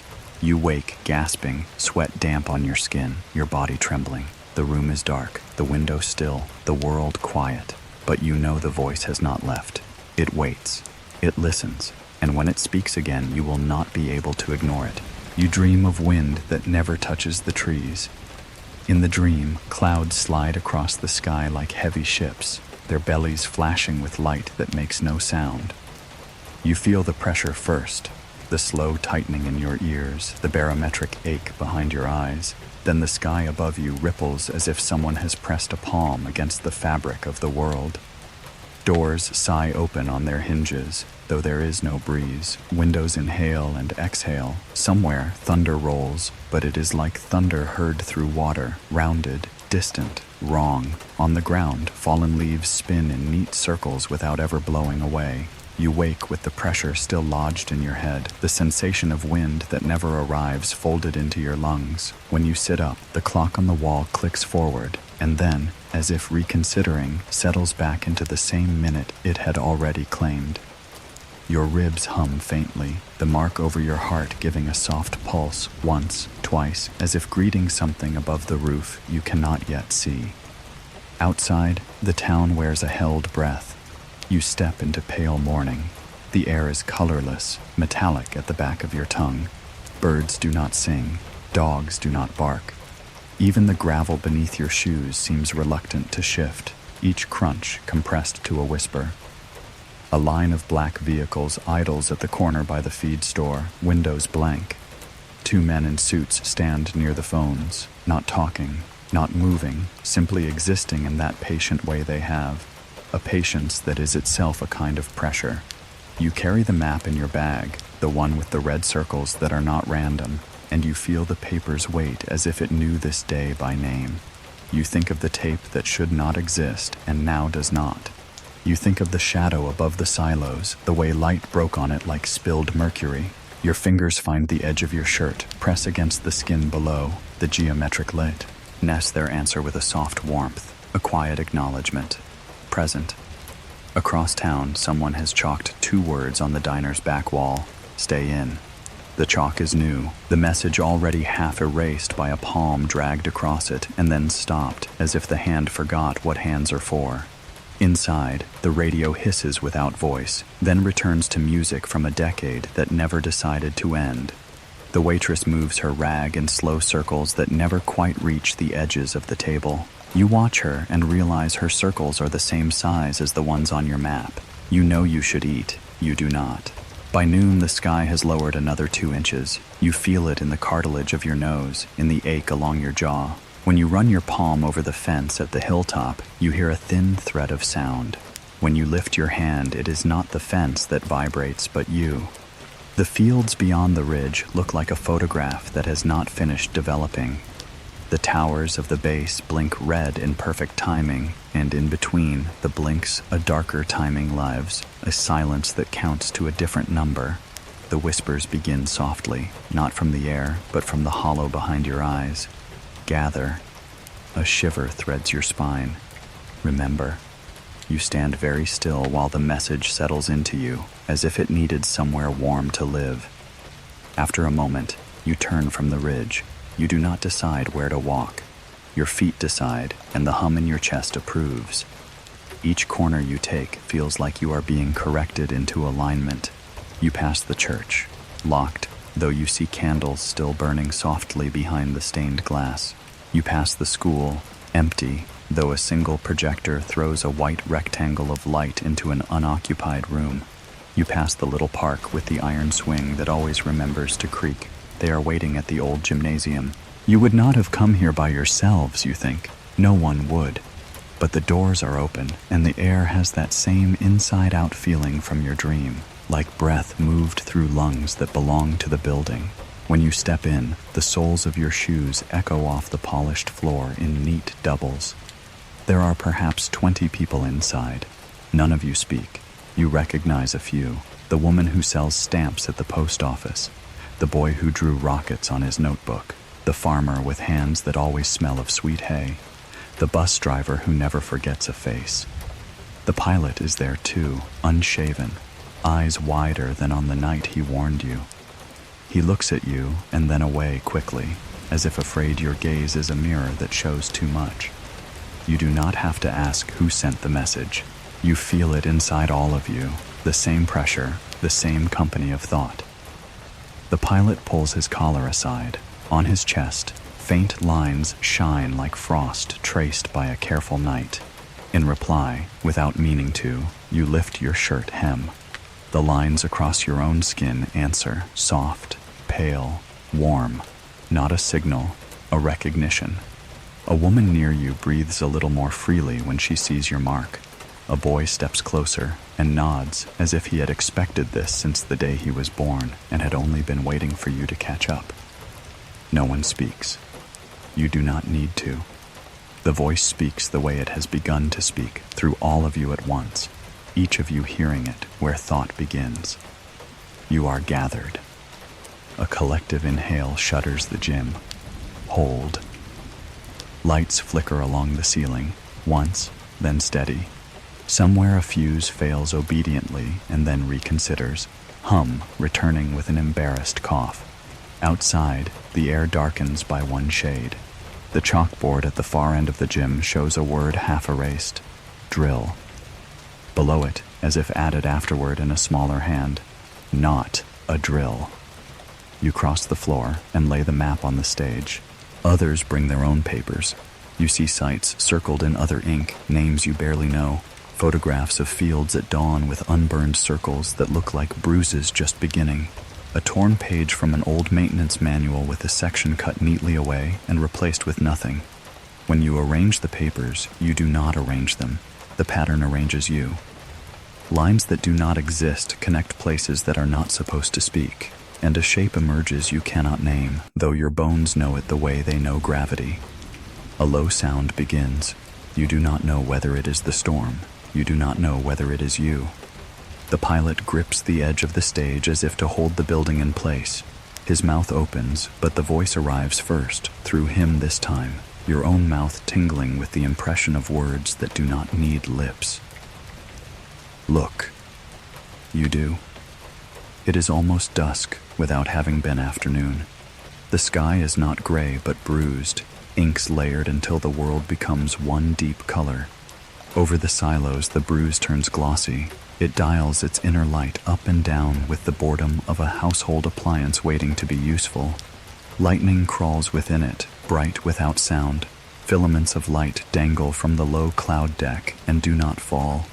You step outside and feel your hair lift from your head. Along the fence at the ridge, a lavender corona dances across each metal barb like small wildfire that has forgotten what to burn. Your mark warms as if held close to a mouth that breathes. A convoy rolls past the far end of town, black vehicles in a line that does not hurry. Faces watch from the tinted glass, not curious, not angry. Toll takers at a road you did not know you had already paid to use. Men in uniforms set orange barricades on streets where no one has driven all day. A loudspeaker crackles but refuses sentences, offering instead a sequence of syllables that would like to be words when they grow up. You listen carefully enough to hear what is not said, and what is not said is, stay inside and be very, very calm. The gym emerges into a kind of ritual only no one name. People light candles.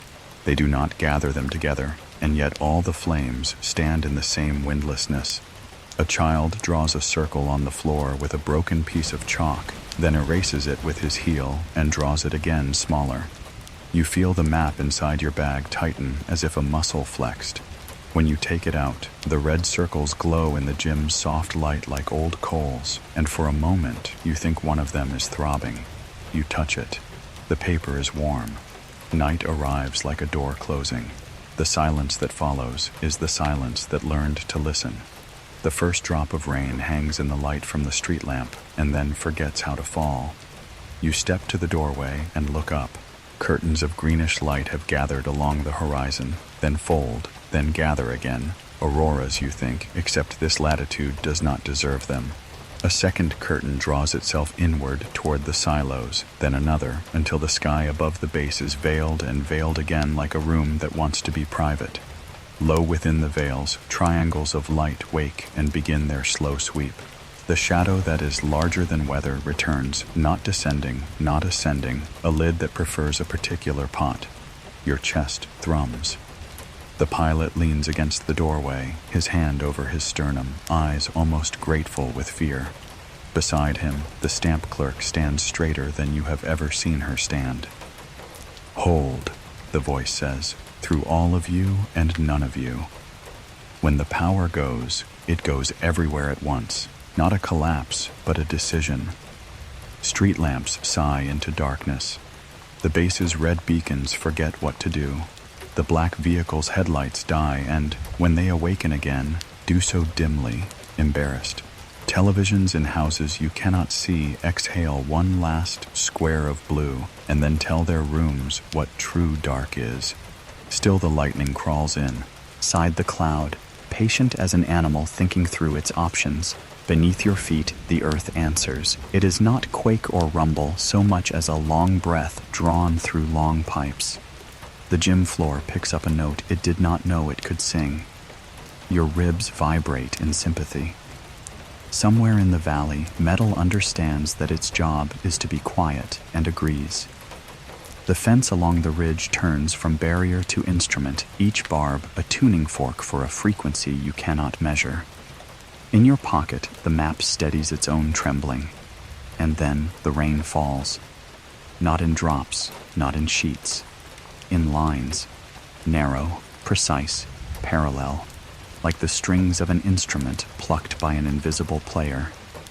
Each strand glows faintly as it passes through the curtains of aurora, touches the ground, and goes out. It does not wet the earth so much as write on it. You feel each line in your bones.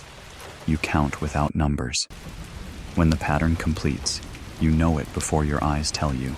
A circle drawn by rain. A burned patch will exist there by morning.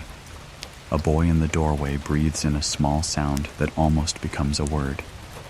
Before it does, the voice arrives again, softer now, the telepathic edge turned down to something like a lullaby.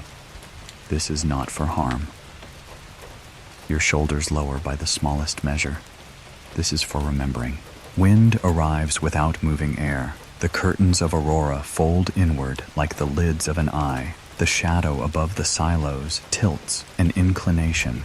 From its underside, points of softer light detach themselves and begin to descend, not beams, not craft, spheres like the one that visited your room, the gentle cousins of the larger geometry. They drift in deliberate paths over the town, over roofs, over the gym, pausing as if they listen, not with ears, but with something that lives in distance. People in doorways lift their faces. Men in suits stand very still and forget about their hands. One sphere pauses in front of you, then drifts on. You feel the air where it was and smell the faintest sugar of ozone. Somewhere, a child laughs one single time and then presses the laugh back where it came from, as if laughter is a moth that should be saved for summer. The pilot takes a step forward without meaning to, then stops, meeting your eyes as if to ask permission from someone who is not you. You shake your head, but your chin moves another way. Yes. His shoulders loosen along a line that was drawn years ago. A second pressure builds in the night, deeper than the first. If the first was the sky closing in, this is the ground opening something it stored. A heat lives in it, slow, thoughtful, the kind of heat that makes seeds consider what to do next. You smell soil, clean and old. You think of the chapter you have not lived yet, the one that promised an answer beneath the earth. You know that the storm is not only above, it gathers below too, like a choir that has learned its lines and is waiting for its cue. On the ridge, the fence glows along its length with that same soft lavender. St. Elmo's fire, you recall from some page in a book that may or may not still have words. You walk to it because there is no other direction meant for your feet. Others follow, 5, then 9, then man, I. It is not a march, it is a procession. Each person touches the metal gently and feels the song of it come up through their skin. The men in suits do not stop you. They stand at respectful distances, their glasses reflecting a sky that refuses to be held in glass. One of them lifts his hand as if to place it on his chest and then changes his mind and lets it fall to his side. You wonder if a mark lives beneath his shirt too, if light found him when he was 5 or 30 or last week. You wonder if even the watchers who claim to watch have someone watching them. At the fence, the voice gathers itself into a chord. We are here. The words arrive not as command, but as weather. You are many. You feel others inside you. Faces you have not met in towns you have not seen, all standing at their own fences or porches or edges of fields, each holding their breath in the same rhythm, each marked, each hearing this now. Hold. The storm tightens. The shadow lowers by the width of a thought. A triangle of lights aligns above the oldest silo, and the cold concrete below it yields a sigh that aches in your teeth. You press your palm to the humming wire and feel, for a moment, the sensation of being part of a circuit that includes sky, earth, memory, and something like mercy. A soundless thunderclap lifts the hairs on your arms. The spheres stop mid-drift, listening. You realize you are listening too, the way a deer listens to the space between twigs. What comes next does not come from above. From the field beyond the base, far beyond, where the ground turns to low hills, an answering glow begins at the seams of the soil. Lines unfold that were always there, stitched under winter, under boots, under all the forgetting. They rise in threads like warm breath, weaving themselves together into a larger shape you cannot fully see except through the way your bones hum in recognition. The shadow above makes a small change, as if tilting its head in greeting. For a beat, the world is 2 hands about to touch. Now, the voice says, and though it does not sound urgent, it does not sound like later. The wire beneath your palm vibrates so finely, it becomes almost smooth. The mark over your heart brightens until it is not brightness but knowledge of where to put your other hand, of how to open your mouth without speaking, of how to become something that carries. You step through. The fence does not move. You do. Your body passes between the links the way light passes through water. The shock of it is only a note sung just right. It is almost relief. Others step too, one by one, then together, and the men in suits watch with the quiet of people who understand they were not assigned to this part.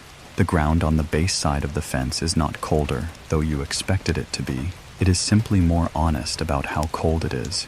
You are within the circle before you know it. No chalk, no burned grass, only a boundary you feel on your skin, the way you feel sunlight reach a part of your neck you forgot to cover. The pilot stands beside you. The stamp clerk takes your left hand without looking at you. The boy with rockets on his notebook tucks himself into the space at your right heel with the earnestness of people who understand formations but have never practiced them. Above you, the triangle brightens. Inside your head, a new voice joins the familiar one, thinner, as if it has not been used often, cracked along edges you cannot see. You realize it is not theirs. It is yours, but widened, like a hallway you did not notice your mind contained. We hear you, your voice says, through you, from you, into you. The pilot closes his eyes and nods once. The stamp clerk exhales in the shape of a smile. Rain writes a final sentence across the circle. The auroral veils loosen as if satisfied with the way the curtains hang. The shadow's underside blooms with small points of careful light, the way a night garden shows itself to moths. The hum inside your ribs swells to a human crescendo and then resolves into something that could almost be called peace if peace were a hummingbird that had learned to stay still. When the lights in town return, they return reluctantly. One bulb at a time, they glow with the humility of lamps that understand where they live. Generators at the base consider mutiny and then think better of it. Somewhere, a child who laughed once laughs again because no one told him not to this time. You stand in the circle and feel the storm's rim pass over you, edge, then eye. Within the eye, the quiet is not absence but presence, a room made entirely of breath. In that quiet, the final message arrives, not spoken, not thought, but placed like a hand on your back. Next. The word means more than the word. It means a door will open and you will walk through, and when you do, your mouth will open and something larger than your voice will use it, and what comes out will not belong to anyone small enough to be named. You feel the shape of it in the bones around your ears. You make no promise, you do not have to. You are already through the fence. The shadow above the silos tilts that small, respectful tilt again. The spheres begin to drift away, each toward a different roofline, a different sleeping face. The aurora loosens like ribbon pulled from a braid. The fence cools under your palm until it is only ordinary metal again. Night remains, and in the soft black of that remaining, you look at the others inside the circle and understand. The storm did not merely gather, it arranged. It arranged you. You dream of machines that breathe. They lie in their silos like sleeping giants, steel lungs filled with silence, warheads pointed upward like teeth waiting to bite the sky. In the dream, you walk among them. Their breath is steady, rhythmic, mechanical. Yet one by one, the breaths slow, then stop. The red lights fade to black. The consoles empty themselves of sound. The giants are not dead. They are dreaming too. When you wake, the hum in your chest has already deepened, and you know the dream was not only yours. The night is heavy when you step outside. Clouds hang low, swollen and luminous with hidden light, though no moon shows itself. The streets are silent, lamps flickering faintly, their glow pale and uncertain. You walk toward the hillside almost without thought, your footsteps aligning with the hum inside you. Each crunch of gravel feels like part of a rhythm larger than you, and when you crest the ridge, you see it. The base below lies in stillness. The towers stand rigid, their red beacons pulsing. But tonight, the light is different, too slow, too dim. The silence from below is not absence. It is a decision. You press your hand against the fence. The cold metal thrums instantly, syncing with your heartbeat, with the marks etched across your chest. You feel the vibration spread into your arm, into your ribs, into your skull, and then the whispers arrive. Sleep. Silence. The power is not theirs. Your breath catches. You glance down at the base, the silos lined like patient guardians of destruction. But their guardianship has ended, because something else has decided for them. The floodlights flicker. The red beacons atop the towers falter. The ground vibrates faintly, a deep shudder that rolls through the valley like thunder trapped beneath the earth. You hear it then, soft at first, then louder, the winding down of machines. Fans stop, consoles darken, alarms choke on silence, systems collapse, one after another, their breath stolen without violence, without touch. The missiles sleep, and for the first time, you feel the earth exhale. Figures move below, men in uniform, frantic, their shouts hollow in the night. They rush between towers, hands waving, eyes wide, their movements sharp with panic. Some disappear into the underground entrances, others freeze in place, staring upward, because they see it too. The shadow. It hovers vast above the base, blotting out the sky, its edges blurred, its surface alive with shifting light. Circles ripple across it, triangles bend and reform, constellations drawn in geometry too precise for human eyes. The silence it carries is not emptiness, it is command. And beneath that command, every machine obeys. The whispers fill you, layered and final. No launch. No war. This night is ours. Your chest shakes with the words. You press your hand harder against the fence, but the vibration only grows. The symbols across your skin glow faintly, pulsing in rhythm with the silence.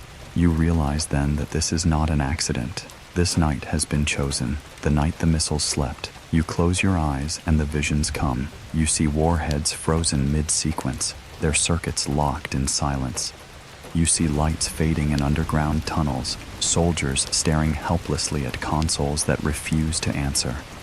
You see entire chains of command unravel, authority stripped not by mutiny or sabotage, but by silence itself.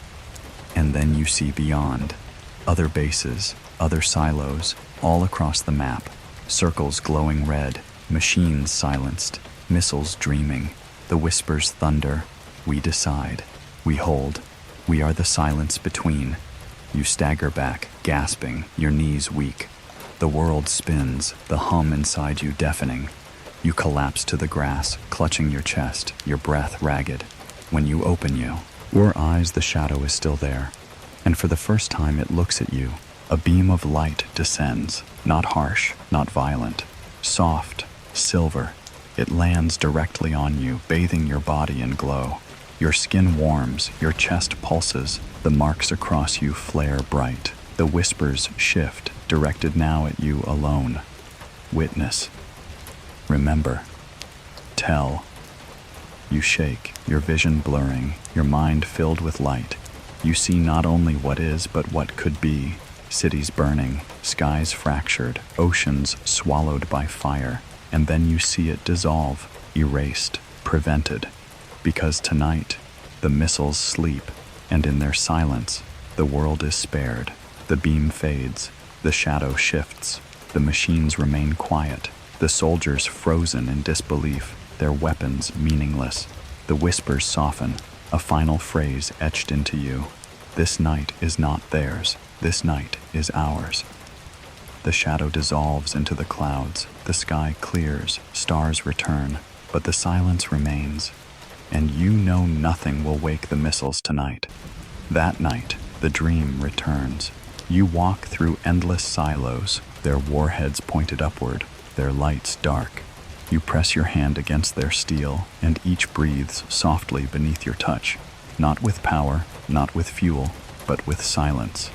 The beings stand among them, tall and pale, faceless, their black eyes endless. They tilt their heads in unison, their voices merging into one. You are within the silence. You are the witness. The dream shatters. You wake trembling, sweat damp across your skin, your chest still glowing faintly. The night outside is quiet, too quiet. But it is not absence, it is choice. and you realize with awe and dread that tonight the missiles did not fail. They obeyed.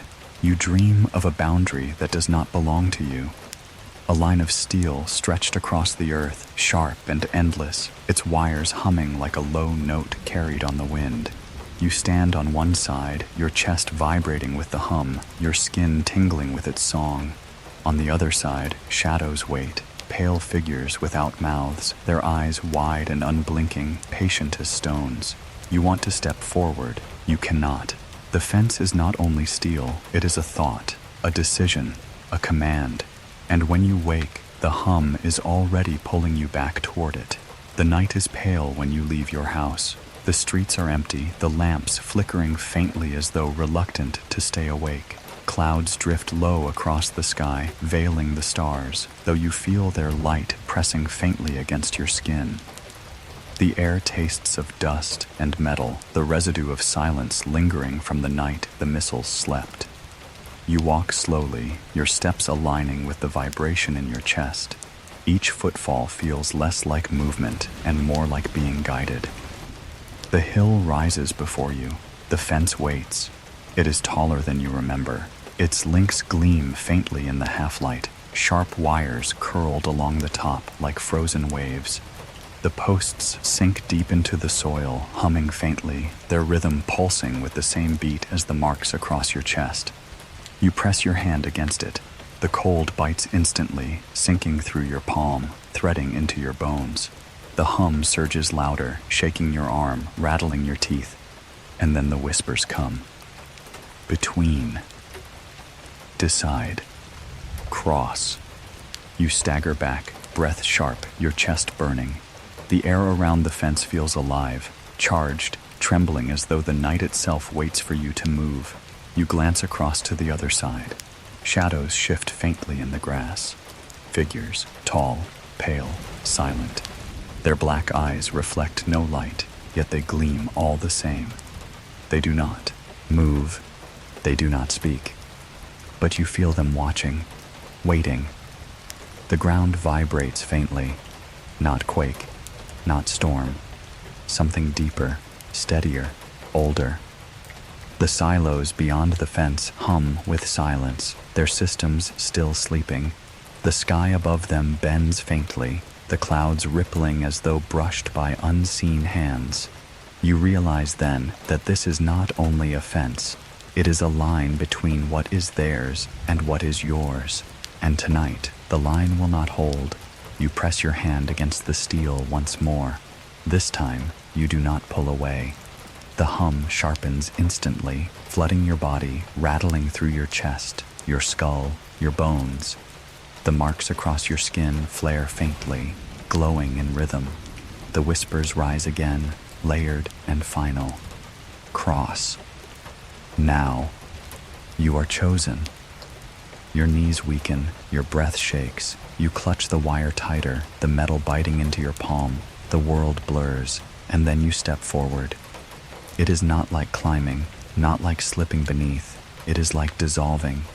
Your body passes through the steel as though it is water, as though both you and the fence are nothing but light briefly touching. The cold spreads across you, then vanishes. When you open your eyes, you are on the other side. The grass feels different here, sharper, wilder.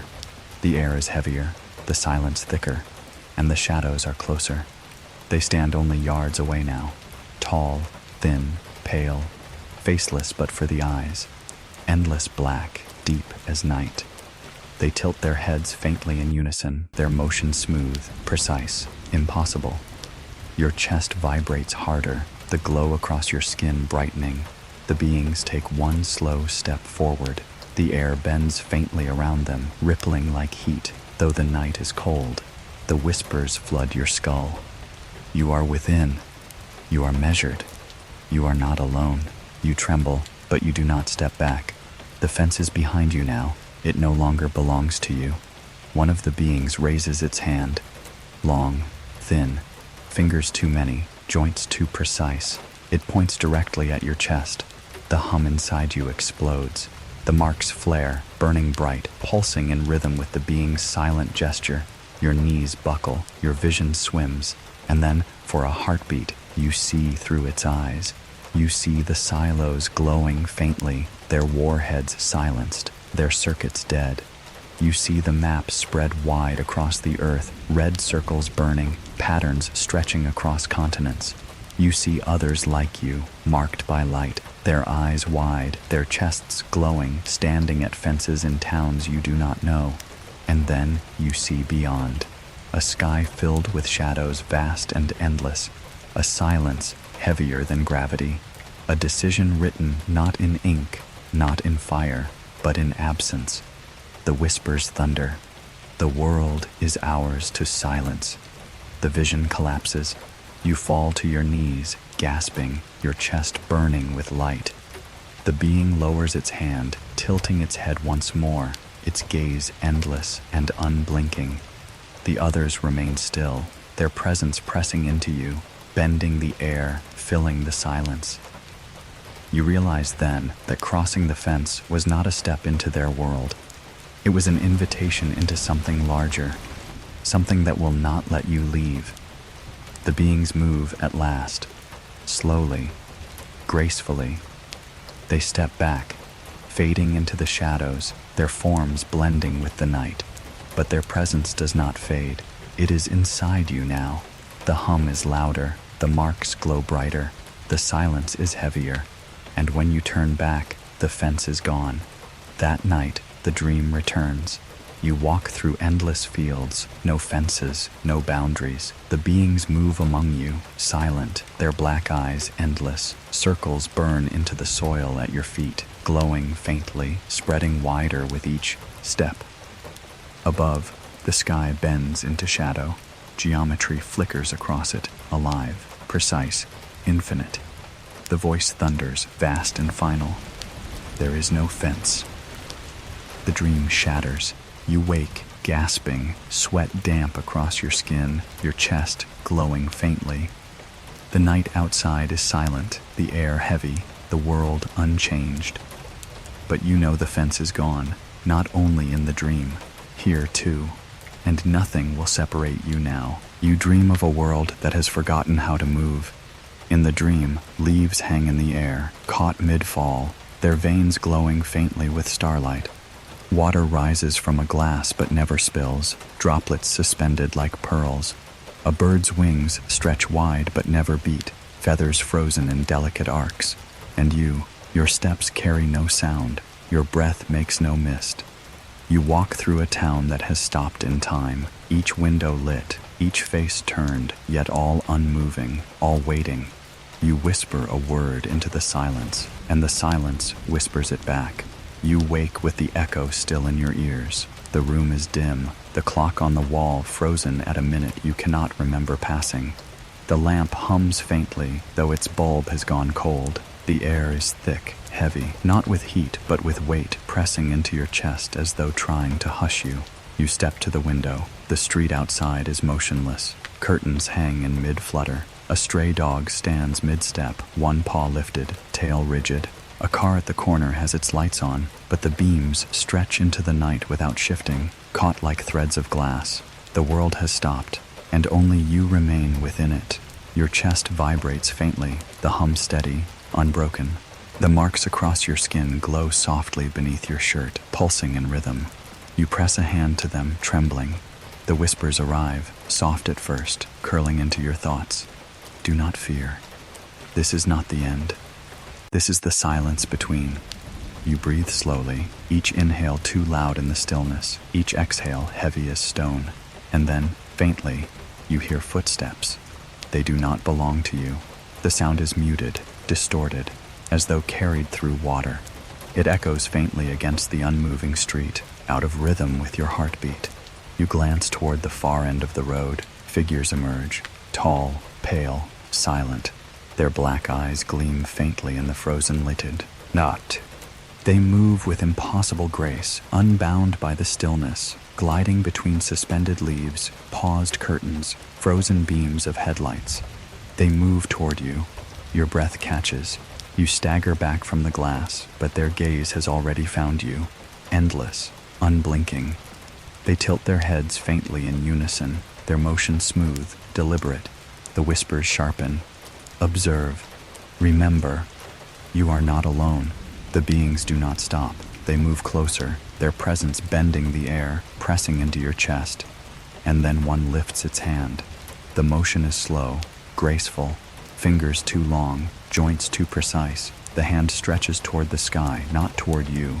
And the night bends. The clouds ripple, folding inward like cloth drawn by unseen hands. The stars above flicker, then vanish, replaced by shadow. The silence deepens, pressing harder, filling your skull with weight. And then, from the heart of the shadow, a beam of silver light descends. It does not touch the street, it touches you. The glow washes across your skin, sinking deeper, filling your veins, your bones, your lungs. The hum inside you explodes, rattling through your chest, shaking your teeth. Your knees weaken, and you collapse to the floor, gasping. The whispers thunder, layered and final. Be still. This is the moment between. You are within the silence. The world sharpens around you.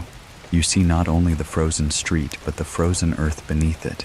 Roots locked in stillness, insects caught mid-motion, rivers paused mid-current. You see beyond, to the silos silent in their sleep, the consoles dark, the weapons dreaming. And then you see further still. Other towns, other fields, other bases, all paused, all waiting. The entire world caught in stillness. Except you, your chest aches. The marks across your skin flare brighter, pulsing in rhythm with the light. The beings stand closer now, their gaze unblinking, their presence heavy. You realize then that this is not only a pause, it is a choice. The silence is asking, the whispers press deeper. You are witness. You are bridge. Decide. You tremble, shaking your head, whispering aloud, though the sound feels fragile. Decide what?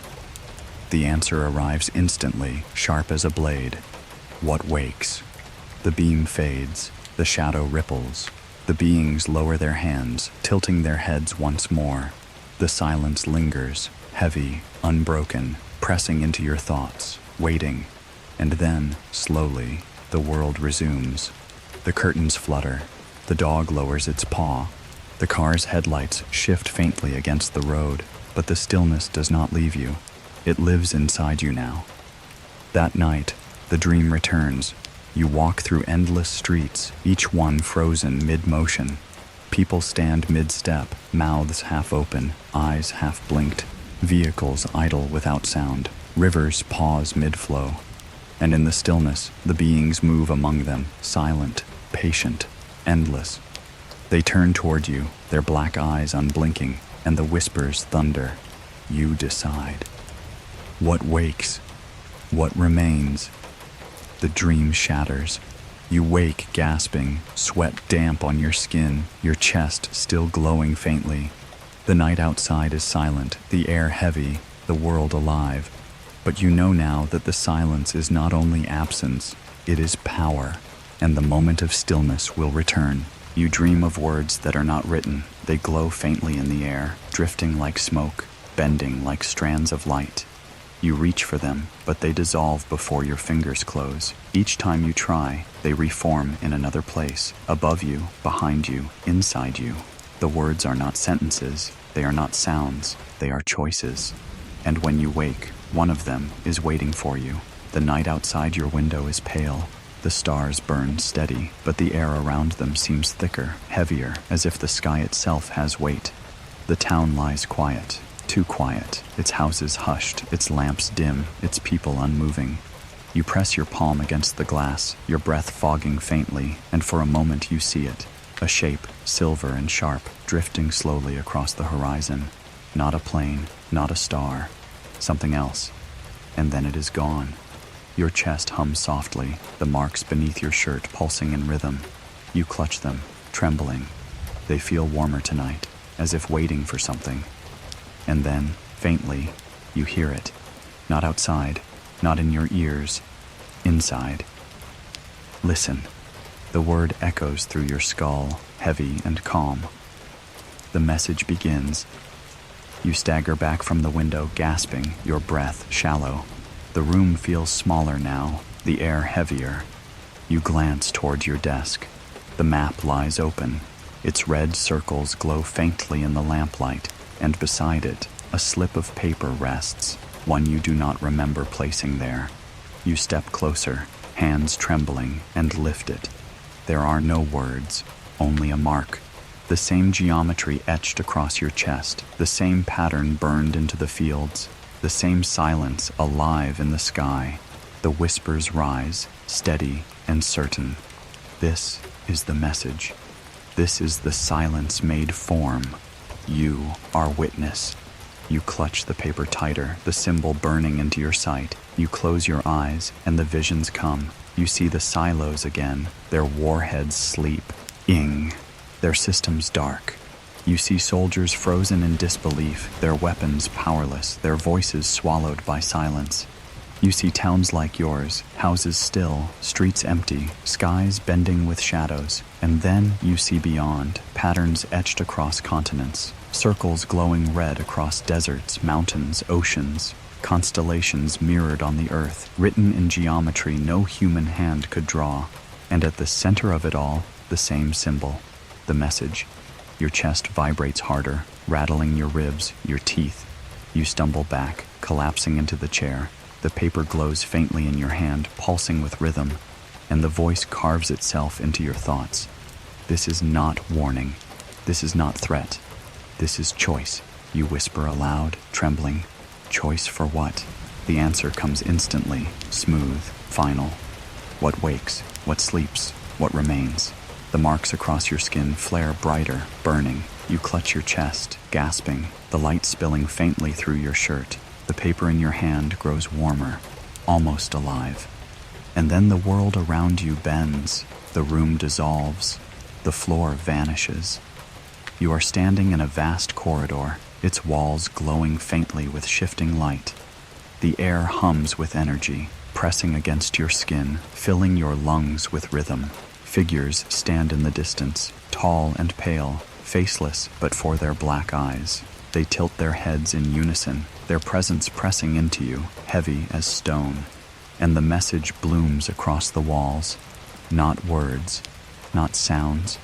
Light, geometry, rhythm, circles forming, triangles folding, lines connecting. The same symbol repeated, expanding, contracting, alive. The beings raise their hands. The whispers merge into one. This is the silence. Your knees weaken. You collapse to the floor, trembling, the glow burning brighter across your chest.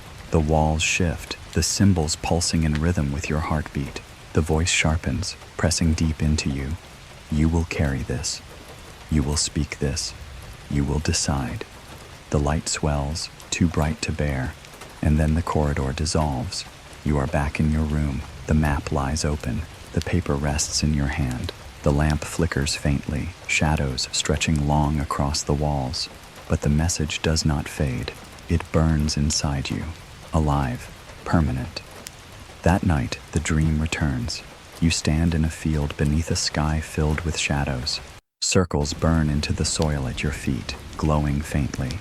The beings stand among them, silent, endless, their black eyes reflecting the light. And above them, the symbol burns across the heavens, vast and infinite, etched into the stars themselves. The whispers thunder, vast and final. This is the message. This is the silence. This is the choice. The dream shatters. You wake gasping, sweat damp across your skin, the paper still in your hand, the symbol burned into your sight. The world outside is silent. The sky is heavy. And you know now that the message is not only for you. It is for everyone. You dream of people fading before your eyes. At first it is only a trick of light, shadows stretching too far, faces dissolving at the edges. But then, whole bodies unravel like smoke, their outlines thinning, their voices cut short mid-sentence. You reach for them, desperate to hold on, but your hands close around nothing. The air carries their absence like a scar, and when you wake, the dream has already followed you. The morning feels wrong. The town is quiet, more than usual, the kind of quiet that sinks into your bones. You step outside, and the air is thin, fragile, the sky pale as paper. You walk down the street, counting the houses. One is missing, not abandoned, not collapsed, gone. Where there was once a weathered porch and a mailbox leaning against its post, there is only grass, smooth and seamless, as if nothing had ever stood there. You stop in your tracks, breath caught in your throat. The whispers stir faintly. Erase. Forget. The silence spreads. Your hands tremble as you stumble closer, searching for proof. The ground is firm, the grass unbroken. No debris, no foundation, no memory but your own. And yet you remember. You remember the family that lived here, the man who fixed bicycles, the woman who sold vegetables, the little girl who drew stars on her windows, their laughter, their voices, the light in their kitchen. Now nothing remains, not even a trace. You turn, desperate, scanning the street. Another house is missing, and another. Gaps where lives should be, filled only with silence. You clutch your chest, the hum rising sharply, the marks beneath your shirt glowing faintly. Your knees weaken, your breath shallow, and then you see them, figures at the end of the street. Tall, pale, silent. Their black eyes gleam faintly in the pale morning light. They stand motionless, faceless, but for those endless eyes, their presence bending the air around them. They do not move, they do not speak, but the whispers fill your skull. This is not theirs. This is not yours. This is silence. You stagger back, trembling, but their gaze holds you still. And then, one by one, the houses between you and them begin to vanish. Porches dissolve into air, roofs collapse into nothing. Windows melt into absence. The street grows shorter, narrower, each breath you take louder against the silence. You cry out, but your voice falls flat, smothered by the stillness. The figures remain, unblinking, unhurried, and the whispers deepen. Observe. Remember. You remain. You collapse to your knees, clutching your chest, your vision swimming. The marks across your skin flare brighter, pulsing in rhythm with the silence. You press your palms to the ground, desperate to hold on. The earth is warm, alive, and yet beneath it you feel absence spreading like roots. The world blurs. You see visions again, towns like yours dissolving piece by piece, families erased, streets swallowed by silence. You see people vanish mid-step, their faces wide with shock, their voices cut off mid-cry. And you see others like you, marked, glowing faintly, left behind to witness. The whispers thunder. You are not erased. You are chosen. You will carry.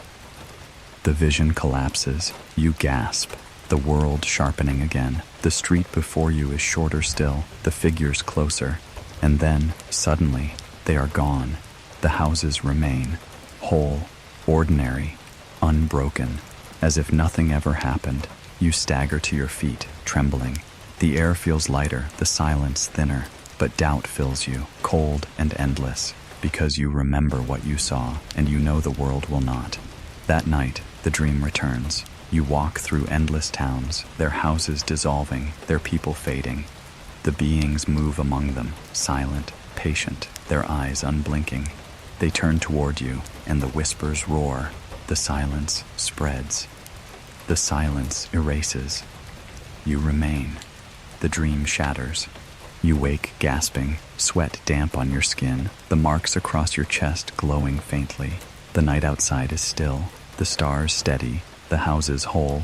But you know what the silence can do. It does not only stop, it erases. And one day, it will not give back what it takes. You dream of eyes in the sky, not stars, not suns. Eyes, vast, unblinking, black as obsidian. They hang above you like lanterns that do not burn, each one fixed, each one endless. Their gaze does not pierce, it absorbs. You feel yourself dissolving beneath their stare, thought by thought, memory by memory, until only silence remains. And then, a whisper, stretched across them all. We see. You wake with the sound still echoing in your skull. The night is pale. The stars burn steady, but the sky feels too full, too heavy. You step outside, your chest humming faintly, the marks beneath your shirt glowing in rhythm with your breath. The town lies still, each house quiet, each street deserted. You tilt your head upward, and you see them. At first, only a shimmer, a ripple in the black, like heat bending air. Then shapes emerge, vast, dark, silent, hovering high above, blotting out the constellations. Not one, not two, dozens. Each is motionless, immense, their surfaces rippling with faint geometry, triangles, circles, lines shifting like liquid. From their undersides, soft glows drift downward, pale silver, scattering across the earth. And you understand, these are not ships, these are watchers. Your chest tightens, the hum deepens, the marks flare brighter, pulsing in rhythm with the glow above. You stumble back, gasping, your knees weakening, and then the whispers arrive. Not faint, not broken, clear, direct. We watch, we measure, we remain.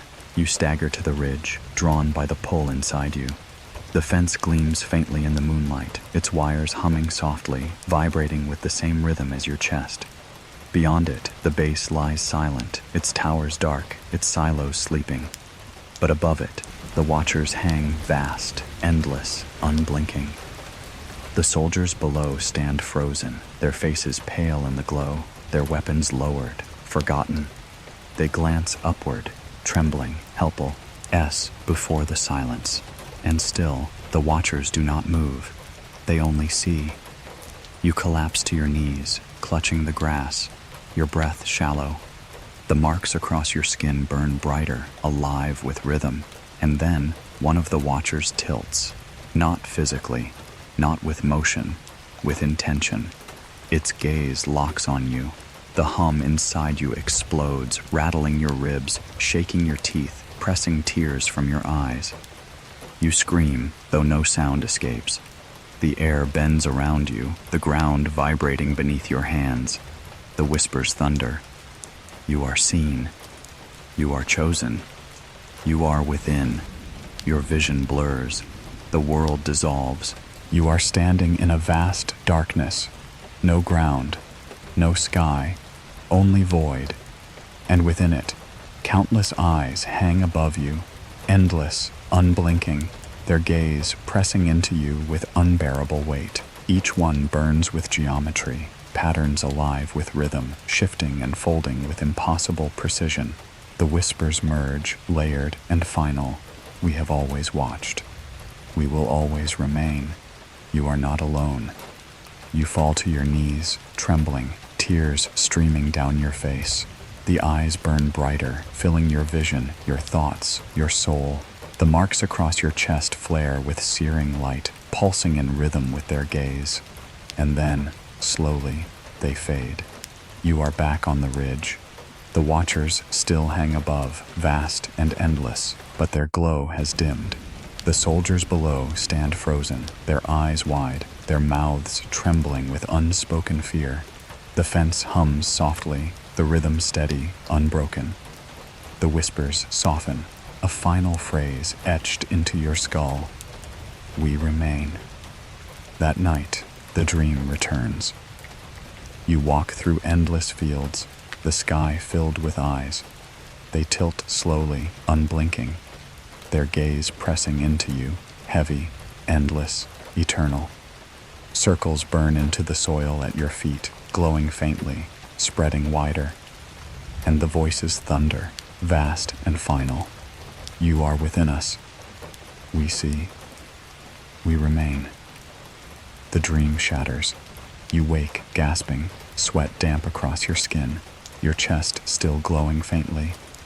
The night outside is quiet, the stars steady. But you know now that the watchers have always been there, and they are not leaving. You dream of locked cabinets in endless corridors. Each door is stamped with warnings, classified, restricted, eyes only. You walk slowly, your footsteps muffled, the air dense with dust and secrets. Keys hang from hooks, but none of them fit. You pull at the handles until your fingers bleed, but the doors will not open. And then all at once, they swing wide on their own. Inside, the cabinets are empty. Every truth has already been taken. When you wake, your chest is still heavy with absence. The night feels strange, not silent, something deeper. A stillness that vibrates faintly, as though the air itself is holding a secret. You step outside, your skin prickling with the cool breeze, your breath misting in the pale light. The stars glow steady above, but you sense something behind them. A presence, watching, listening. The marks across your chest pulse once, twice, glowing faintly beneath your shirt. And then you see the light. It flickers at the edge of town. Not a street lamp, not a house, something else. You follow it, your steps slow, steady, guided by the hum inside you. The streets grow narrower, the houses darker, until you reach the old library. The building long shuttered, its windows broken, its doors chained. But tonight, the doors stand wide open, and the light comes from within. The air inside is stale, heavy with dust and paper. Shelves sag under the weight of forgotten books, their pages curling, their spines cracked. The floor creaks softly beneath your feet, each sound swallowed quickly by the silence. You move deeper, drawn by the light. At the far end, a table waits. Papers are scattered across it, yellowed, fragile, stamped with bold letters. Classified. Your chest hums harder. The marks across your skin glow brighter, and the whispers arrive. Read. Remember. The silence does not hide. Your hands tremble as you reach for the papers. The ink is faded, the edges brittle. You spread them carefully, scanning each line. Reports, witness accounts, dates, places, names. Each one describes the same thing. Lights in the sky, shadows above silos, machines silenced without cause. Commanders baffled, technicians terrified, governments unable to explain. All marked eyes only, all buried in silence. You flip to another page. It is a transcript, a pilot's voice, shaking, describing a sphere of light pacing his jet, disabling his controls, filling his head with whispers. He begs his superior to believe him. The line ends abruptly. The next page is blank. The next after that is redacted, entire paragraphs blacked out. You turn page after page, but the pattern is the same. Testimonies, evidence, detail, cut short, silenced, erased, and yet you feel the truth pressing against you, alive within the gaps. The whispers thunder softly. We erase. We remain. You remember. You stagger back, gasping, clutching your chest. The hum rattles through you, louder now, nearly unbearable. Your vision swims, the pages on the table glowing faintly in the dim light. And then you see it. A symbol etched faintly on the final page. The same geometry carved across your skin. The same pattern burned into the earth. The same silence alive in the sky. The library fades. The shelves dissolve. You stand in a vast darkness, papers drifting around you like ash. The beings appear, tall and pale, faceless but for their endless black eyes. They tilt their heads in unison, their presence pressing into you, heavy, unyielding. The whispers merge, layered and final. This is truth. This is not theirs. This is silence. You fall to your knees, trembling, tears burning your eyes. The marks across your chest flare brighter, pulsing with rhythm. And then, slowly, the vision fades. You are back in the library. The papers lie scattered across the table.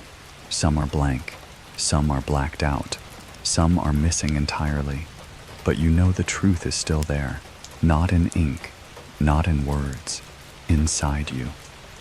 That night, the dream returns. You walk through endless corridors lined with locked cabinets. Each door swings open as you pass, revealing shelves empty of files, drawers hollow, secrets erased.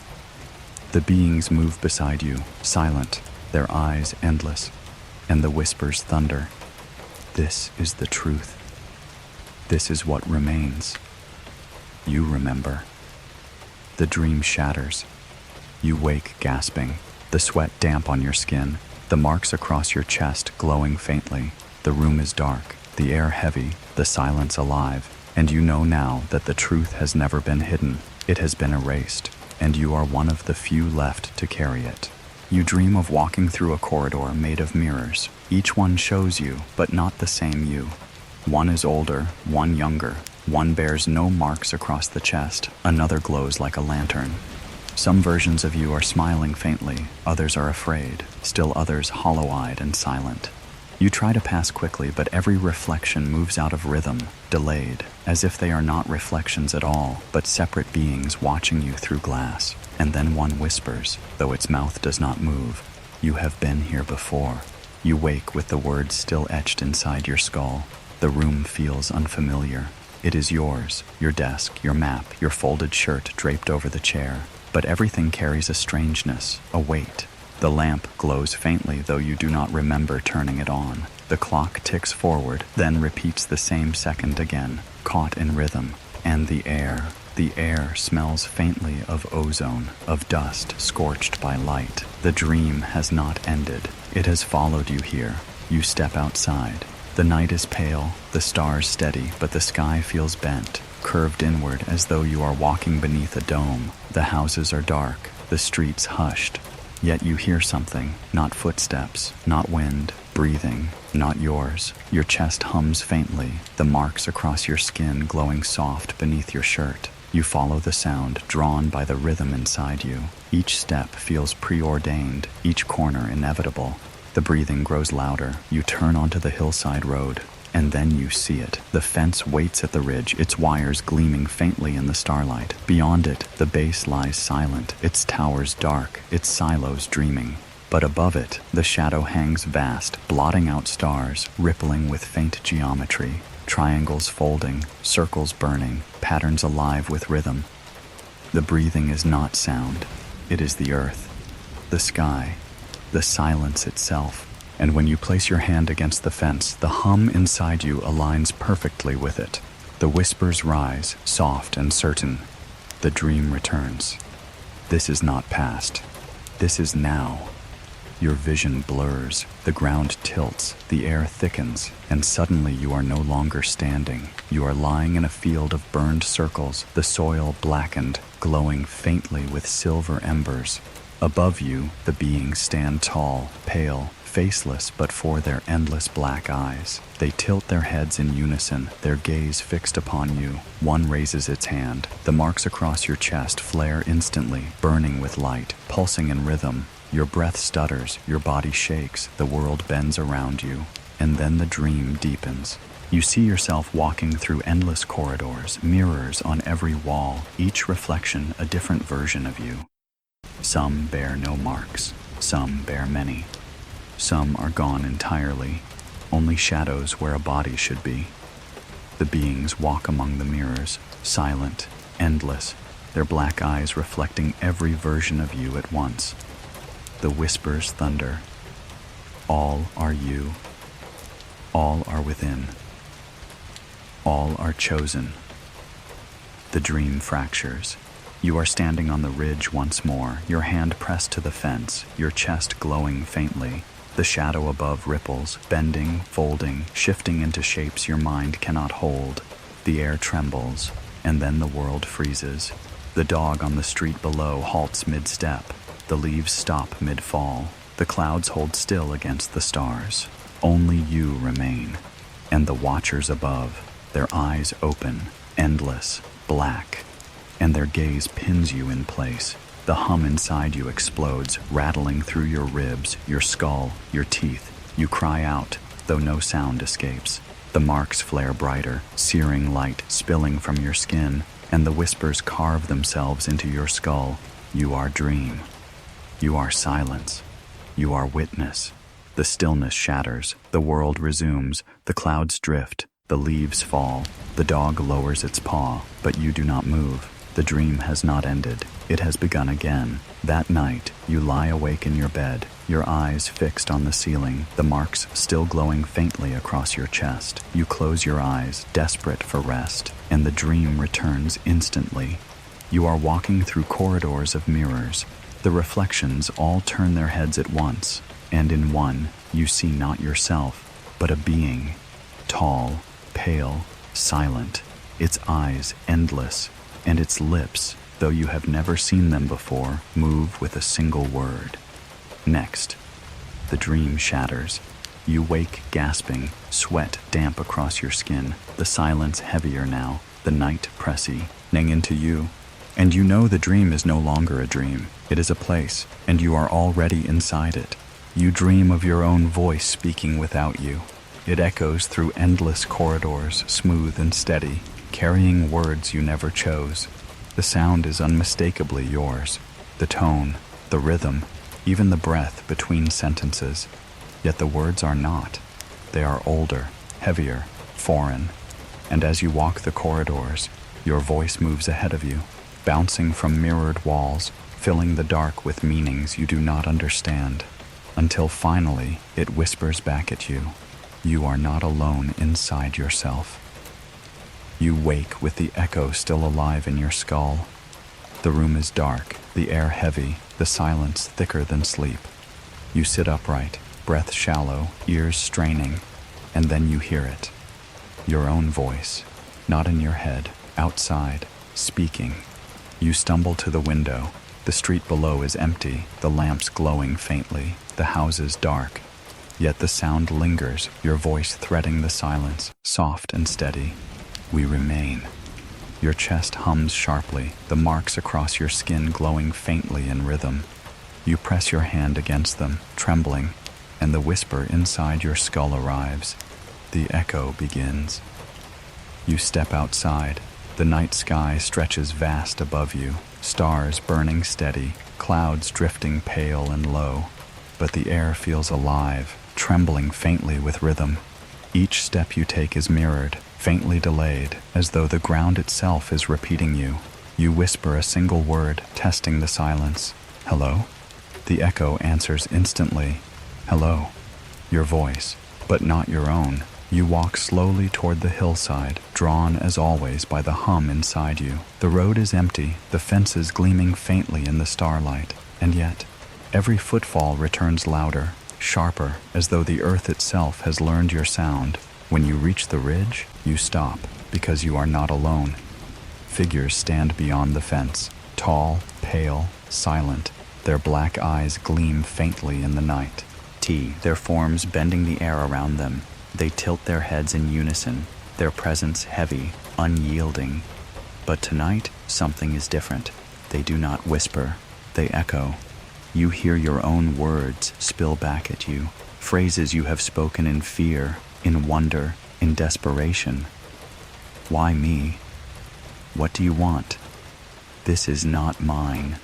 Each one returns in your own voice, layered, multiplied, stretched into endless corridors of sound.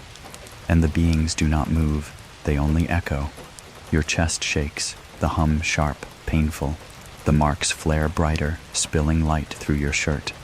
You press your hands against them, trembling, and then the echo deepens. You are chosen. You are within. You are silence. Not whispers, not theirs, your own voice, spoken back to you. The air thickens, the ground trembles faintly. The sky above bends, shadows rippling, shapes shifting in patterns too precise to follow. You collapse to your knees, clutching your chest, your breath shallow. The echo grows louder. We decide. We remain. You remember. Your vision blurs. The world dissolves. You are standing in a vast darkness, endless, silent. But your voice fills it. Dozens, hundreds, thousands of echoes, all yours, layered, multiplied, carrying phrases you never meant, sentences you do not recognize. Each one rebounds from the void, shaping it, filling it, bending it. And then, slowly, the echoes merge into one. You are not only you. You fall to your knees, trembling, your hands pressed to your ears, desperate to stop it. But the echoes do not fade. They are not outside. They are inside. Each echo lives within you now, carrying a piece of silence, a piece of decision, a piece of something larger. And the beings watch, unblinking, endless, their heads tilt faintly, their gaze pressing deeper into you. The echo softens, smoothing into rhythm, pulsing with the marks across your skin. It no longer feels like words. It feels like presence, as though you have been doubled, tripled, multiplied beyond count, as though you are no longer only witness, you are carrier. The beings step back, slowly, gracefully, their forms blur, fading into shadow. The fence hums faintly, the night stills, the silence thins, but the echo does not leave. It remains, alive, inside you. That night, the dream returns. You walk through corridors of mirrors once more, but this time, none of the reflections are silent. Each one speaks, each one repeats your words, and together they form a choir of echoes, soft and steady, endless and final. You are not one. You are many. You are beyond. The dream shatters. You wake gasping, sweat damp across your skin, your chest glowing, faintly. The room is dark, the night quiet, but you hear it still. Your own voice, soft and steady, repeating the words you never chose. The echo is alive, and it will not stop.